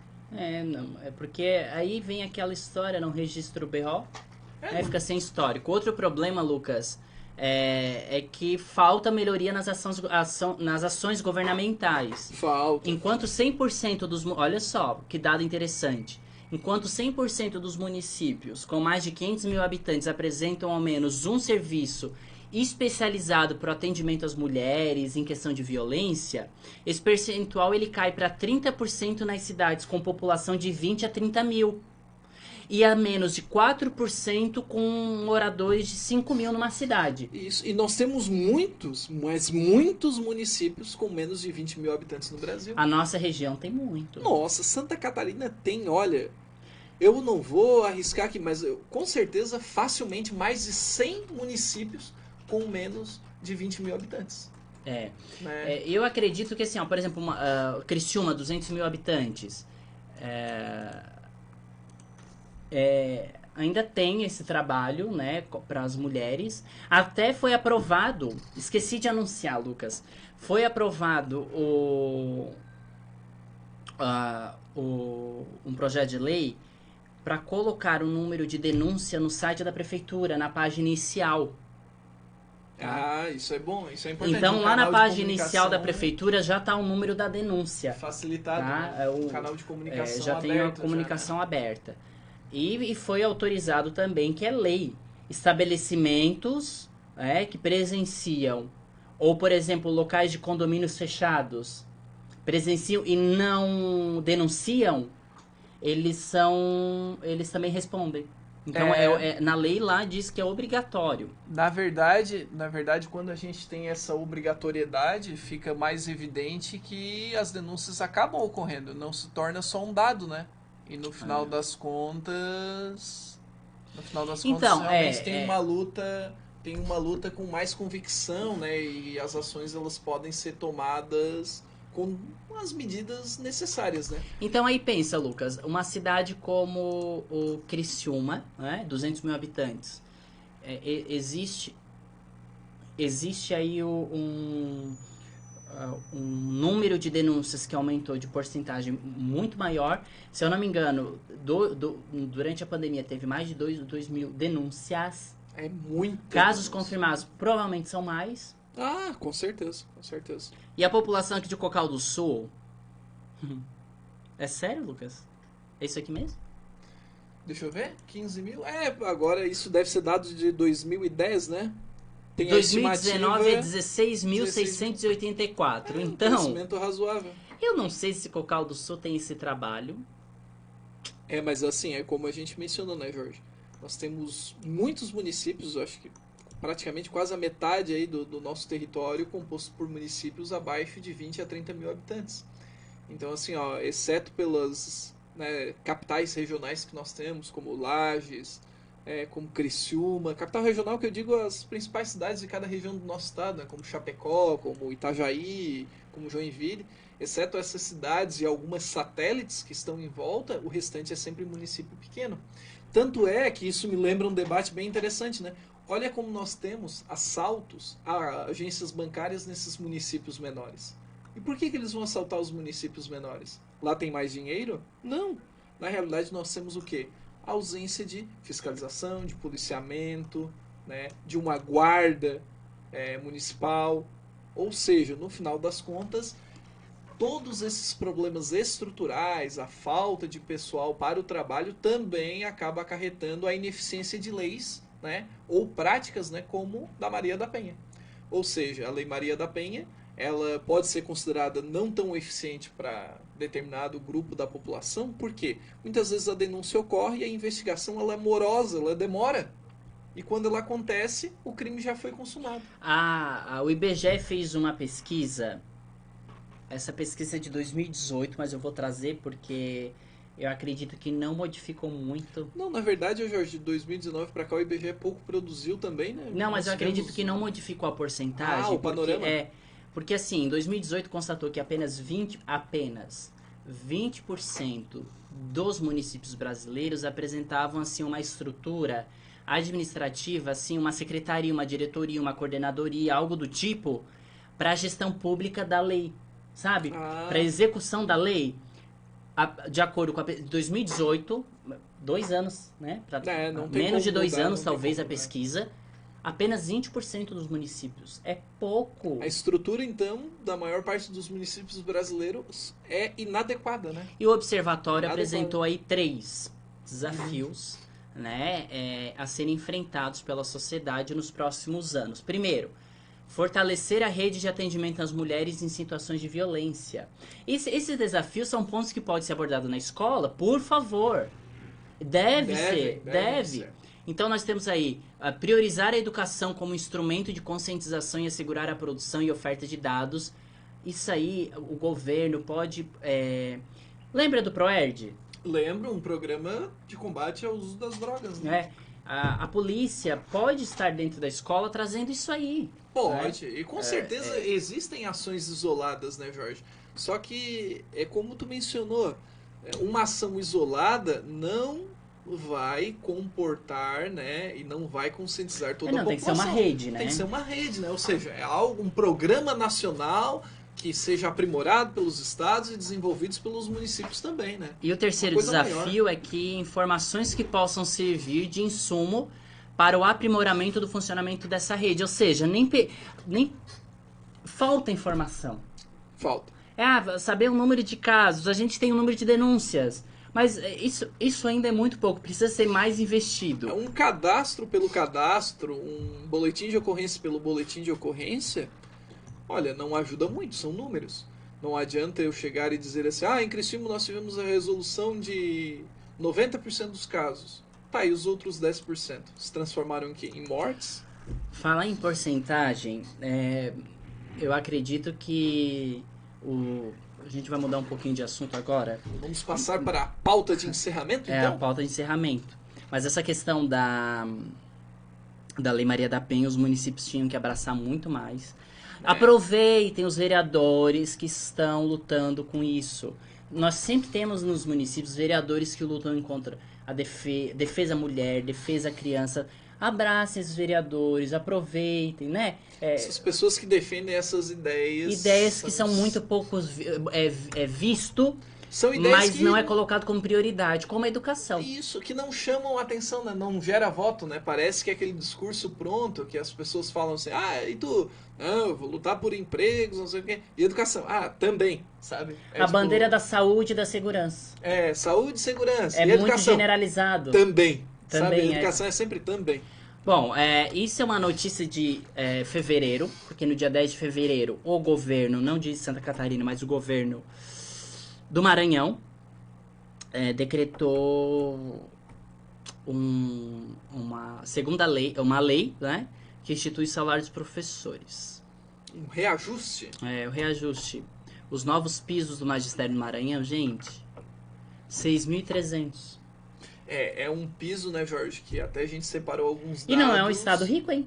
Não, longe. O estado do Maranhão, o estado do Piauí, alguns estados do Nordeste. Olha o que o governador diz. Concentram ali os piores Um professor em 20 sociais. horas no Maranhão terá o piso maior do que o piso nacional para 40. É verdade. E é verdade. Que vergonha. Porque isso que ele tá fazendo, gente, parabéns, mas não é iniciativa ali. Eu quero dar mais dinheiro. Não. É o 12%. É uma questão de valorização profissional. E partiu do governo federal, tá? Parte do governo federal e ele aplica, né? O nosso estado não aplicou e não vai, né? E não vai aplicar. Não vai. O estado de Santa Catarina teve... Ele ofereceu o quê? 3%? 3,8%, alguma coisa. Dos 18 ele ofereceu 3%. Jorge, é importante ele dizer deve o 18%, seguinte, tá? Para os profissionais de educação. O governo federal ele instituiu ali o reajuste do piso, né? Mediante os cálculos do custo aluno e tal. E o que acontece? Os estados que já cumprem o piso, eles se sentem no direito de não reajustar. Ou seja, o piso atual é R$ 2.886, né? E 24 centavos. No final das contas, tem estados como Santa Catarina, né? Que na maior parte das vezes cumpre o piso e acham que estão pagando rios de dinheiro. O que acontece? Não reajustam o piso. No final das contas, alguns estados fazem esse repasse. No caso do Maranhão, eu ouvi falar do caso do Piauí e outros estados aí também. E os outros... Municípios passam do governo. Não, com certeza. Os municípios aqui da nossa região sempre não tô repassam dizendo... Até tá uma briga, Lucas, do 3%. Bom, eu vou trazer depois essa notícia do 3% do índice patrimonial, do reajuste patrimonial. Depois eu vou trazer esse assunto lá de Criciúma que foi levantado, e também dos cursos. Os cursos é uma temática muito polêmica. Eu vou trazer dos cursos. Conheço algumas profissionais da educação, até estava discutindo com a minha irmã tempos atrás. Essa temática dos cursos... vou trazer essa matéria. É muito complexa, ainda não se tem muita certeza, por isso que a gente ainda não fez essa abordagem. E não é só da educação, tá? Não, são na todos verdade, funcionários são públicos. todos os funcionários da prefeitura, né? Ou seja, quem trabalha no pátio de máquinas, quem trabalha no setor de cadastro, educação, enfim. Os que sonhavam por um valor maior, pode esquecer por enquanto. Mas, o que eu percebo que eu acho vergonhoso para um estado, eu acho vergonhoso pagar menos do que um município. Jorge, e não é só isso. Você tem alguns municípios que realmente, padrão de vida, né, comparado à média estadual, se a gente levar os indicadores econômicos, tudo isso em consideração, realmente vai fazer uma diferença e o município ali vai ter condições de distribuir melhor esse dinheiro. Só que, na verdade, a maior parte dos municípios catarinenses cumpre o piso e está acima, claro, né, do piso catarinense. Ou seja, está acima do mínimo. Né? Um professor da rede municipal ganha, para ficar bem claro, o professor da rede municipal ganha mais do que o do estado. Ponto. Ganha significativamente mais. Mais. Mestre e doutor do município ganha mais que mestre e doutor do estado.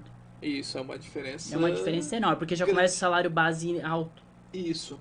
Até deu um problema na Previdência por causa disso. Um problema sério. E não é culpa do município que paga melhor. Na verdade, a crítica é ao Estado. O desejo é que todos os profissionais sejam cada vez mais remunerados. Assim como a gente deseja que profissionais da segurança pública, da saúde, que todos eles tenham sempre o salário justo, né? Mas, Jorge, Temos aí dados para comparar como é que Santa funciona. Catarina está em 12º estado que mais paga aqui, né? Mas aqui tá Dados de 2019. do ano passado, mas não mudou o valor, tá? Não mudou o valor. Não mudou o valor. O estado que menos paga, que o salário menos paga, não, desculpa, que o piso magistério é o menor, é o do Rio Grande do Sul. Isso. Não sabia, Lucas. Eu também não imaginava. Mas na verdade, esse valor que eu tô vendo ali é de 40 horas. Isso, só que na realidade, Não um acredito. colega meu do Rio Grande do Gente, Sul não até dá R$2.000? esclareceu. Não, né? 1.200 e alguma coisa, né? Teve agora o último reajuste que aumentou Meu um pouquinho, né? Deus. Só porque assim, ô Jorge, na realidade é que o salário de alguns estados tem penduricalhos. Ou seja, tem uma regência, tem outras somas, outras gratificações para totalizar o piso.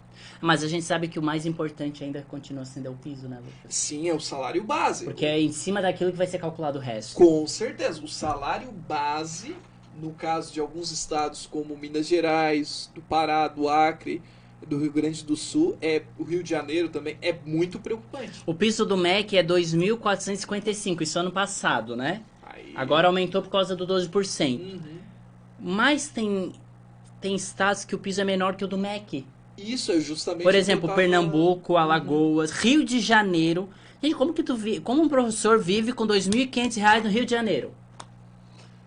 Olha, sendo na cidade do Rio de Janeiro, o custo de Como vida um é professor em elevadíssimo. São Paulo Olha, vive com R$2.600? Olha, Santa Catarina tá ainda, aqui tá 2.800, mas já tá 2.900, eu acho, né? já teve um reajuste. Já. Só que o que eu coloco, Jorge, é que nesses locais em que há uma insuficiência ali, os salários são menores que o piso ele é complementado. Ou seja, são criadas estratégias Que pode ser mexido a hora toda. o tempo todo. Ou seja, Aí não quer... regência, Aí é abono de invariável, sala né? de aula, abono de não sei o que, abono por ser mais alto, mais baixo, mais bonito. mais Aí o feio. que É eles sempre esse fazem tipo de abono. depois de um tempo? Incorporam um salário numa porcentagem muito inferior E a dizem pessoa- que isso é um aumento. e dizem que isso chamam de aumento. É um reajuste. Lucas, para ter uma ideia, Amazonas está na frente de Santa Catarina. Isso. E- Nada contra Amazonas, gente. Não, na verdade Nada nós contra. devemos destacar algo, né, Jorge? Nós temos um estado que tem muita arrecadação, nós temos muito imposto sobre mercadorias A circulantes. gente tá atrás do Piauí. Justamente o que eu ia falar. O Piauí e o Maranhão, Tocantins, Mato Grosso do Sul, não são estados ricos. Que você diga assim, nossa, claro, nós estamos falando de São Paulo. Só a cidade de São Paulo tem um PIB maior que o estado de Santa Catarina. Não, nós estamos falando disso. Estamos falando de estados em piores condições que o nosso. Então, no final das contas, realmente é vergonhoso. Só o Acre que... Olha, o Rio Grande do Sul tá atrás do Acre.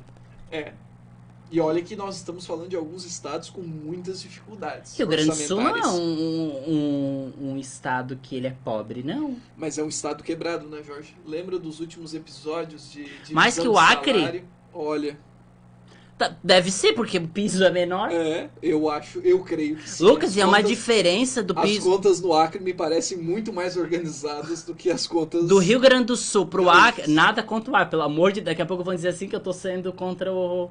xenófobo. Uma aversão. Não é xenofobia, não, pelo amor de Deus. Uma espécie- Mas assim, a diferença do Acre pro Rio Grande do Sul, sabe de quanto que é? É de quase R$700. É uma diferença bem grande. É justamente No o que eu piso. coloquei. Eu acho que até na semana que vem a gente pode trazer como é a folha salarial de um profissional da educação do Gente, Rio eu Grande do Sul. tô... Mas, Jorge, pelo que eu chocado. investiguei, agora eu não me lembro certinho dos nomes dos abonos, mas é algo totalmente dividido, assim. Ai, Lucas, vamos fazer esse vergonhoso. levantamento. Vamos fazer esse Até a gente vai levantamento. fazer um levantamento, sabe aonde? Que a gente vai encontrar Se alguém isso tiver no portal Transparência. Isso, e se alguém tiver alguma informação ou algo para acrescentar, né, tiver essa informação, pode passar pra gente aí pelo Facebook, Que pelo vergonha Instagram. isso aqui. Mas realmente, pela nossa pesquisa preliminar, alguns estados Isso- fazem penduricalhos, o que é, olha, abominável. Lucas, isso aqui me conclui, sabe o quê? Eu chego a uma determinada conclusão. Jorge Polêmico, opinião, vamos lá. Opinião. Esse é um investimento que eles estão dando para educação e não esperem bons retornos desse investimento. Claro, né, Jorge? Quanto você, menos investir, menos retorno vai ter. você tem um investimento que é ínfimo, ou seja, você não tem investimento. Da mesma forma, vamos pensar o seguinte, Eu estou construindo uma casa. Eu tenho como usar determinado material. Mas eu uso um que é, sei lá, 50% da qualidade só. Sim. Não vai ficar uma coisa boa. Ou se ficar uma coisa boa, vai ficar por pouco tempo. Então, no final das contas, me parece que toda a base da educação é feita com base de migalhas. Ou seja, o que Parece que é o aqui. que sobra. O que sobrou aqui? Não, vamos enfiar na educação para dizer que a gente tem um projeto mirabolante. Pra gente dizer que a gente tá inovando. Então não é só o professor que finge que ensina e o aluno finge que aprende. O governo finge que investe, a gente finge que recebeu. E finge que dá qualidade. E finge que é um bom salário. E finge que tá tudo bem. Gente, olha, Mas foi um programa nem- muito bom, agradável, Nem mas a dramaturgia da Globo tem tantos Não, surgimentos. parece aqui a proposta de fim de ano da Globo. O Vem Aí na Globo. Mas enfim, foi um programa hoje muito de excelência, porque nós trouxemos aí informações de fora do Brasil para o Brasil, do estado, Uma da semana cidade. movimentada, né, Foi Jorge? uma semana movimentada, esperamos que tenhamos mais notícias para trazer. Vamos investigar mais sobre o assunto de reprovação e vamos trazer também e procurar informações sobre o processo seletivo aí. Porque os ACTs estão muito preocupados com essa situação, porque estão em instabilidade, mesmo o decreto vindo para não demitir a CT. E teve municípios que demitiram. Nós tivemos uma onda bem grande de protestos. Florianópolis, eu sei. E Três Barras também, né? Lá no Tem mais lugar, litoral tá? norte de Tem mais Santa lugar. Catarina. A Isso. gente vai trazer essa informação semana que vem. Gente, compartilha. Compartilha não. Curte, comenta e compartilhe no YouTube, né, Lucas? Isso, uma novidade bem legal, nós estamos disponibilizando todas as edições do Educação em Ação, tem uma playlist criada lá no meu canal. Importante dizer algo aqui, né, Jorge, já no finalzinho do programa, essa semana, com a ajuda de alguns amigos aí, alguns colegas também, bati finalmente 1.000 inscritos. Oh, coisa Olha que boa, legal, né? Graças parabéns. ao público aí do Educação em Ação. E a gente vai aumentar mais esse público de visualizações e de inscrições, então se inscreva no canal do Lucas Sequinel. Você que gosta da educação e quer assistir não só o nosso programa, mas lá tem informações educacionais, informações na área da geografia e da história, que você vai poder utilizar até. Você que é pai, tem o seu aluno que está estudando geografia e história, dá uma olhada lá no canal do Lucas, que tem conteúdos, posso dizer, TV Cultura. Olha só. TV Cultura. Mas é importante dizer, né, Jorge, todas as entrevistas que nós mencionamos, né, com as duas últimas convidadas, duas doutoras, né, psicanalista, a professora Grazi também, professora doutora em educação. Então todas elas estão disponíveis, foram programas excelentes. No dia de hoje, esclarecendo, nós tínhamos programado um convidado já há um mês, mas ele está tendo alguns problemas de saúde, está numa Coronavírus, situação, né? na verdade, uma situação que não poderia comparecer de fato, né? Então, Não vou dizer quem é, mas tá com corona. Infelizmente essa pessoa está aí com o Covid e no final das contas a gente teve que remanejar, mas nós tínhamos realmente uma pauta muito recheada com muitos debates. Mas já vem convidado bom aí, semana que vem, vamos ver como que passamos a semana. Não se esqueça de curtir lá o Facebook da rádio, viu? E também seguir o Educação em Ação lá no Instagram, Educação_Ação 20. Sempre com uma enquete, com alguma foto, uma informação, sempre umas 2 postagens por semana, né, Jorge? Estamos sempre trabalhando para trazer a melhor e a informação correta. E nós aqui queremos a democracia, nós não puxamos saco de ninguém, né, Lucas? Isso mesmo. Conteúdo democrático e lembre-se, qualquer sugestão para a pauta, né? Nós sempre montamos enquetes, sempre deixamos espaço e caixinhas para sugestões. Isso qualquer aí. coisa é só entrar em contato. Mas Gente, é isso aí. O Educação em Ação está encerrando. Bom final de semana para todos. Sábado que vem temos o nosso encontro às 14 horas. Bom final de semana para todos. Tchau.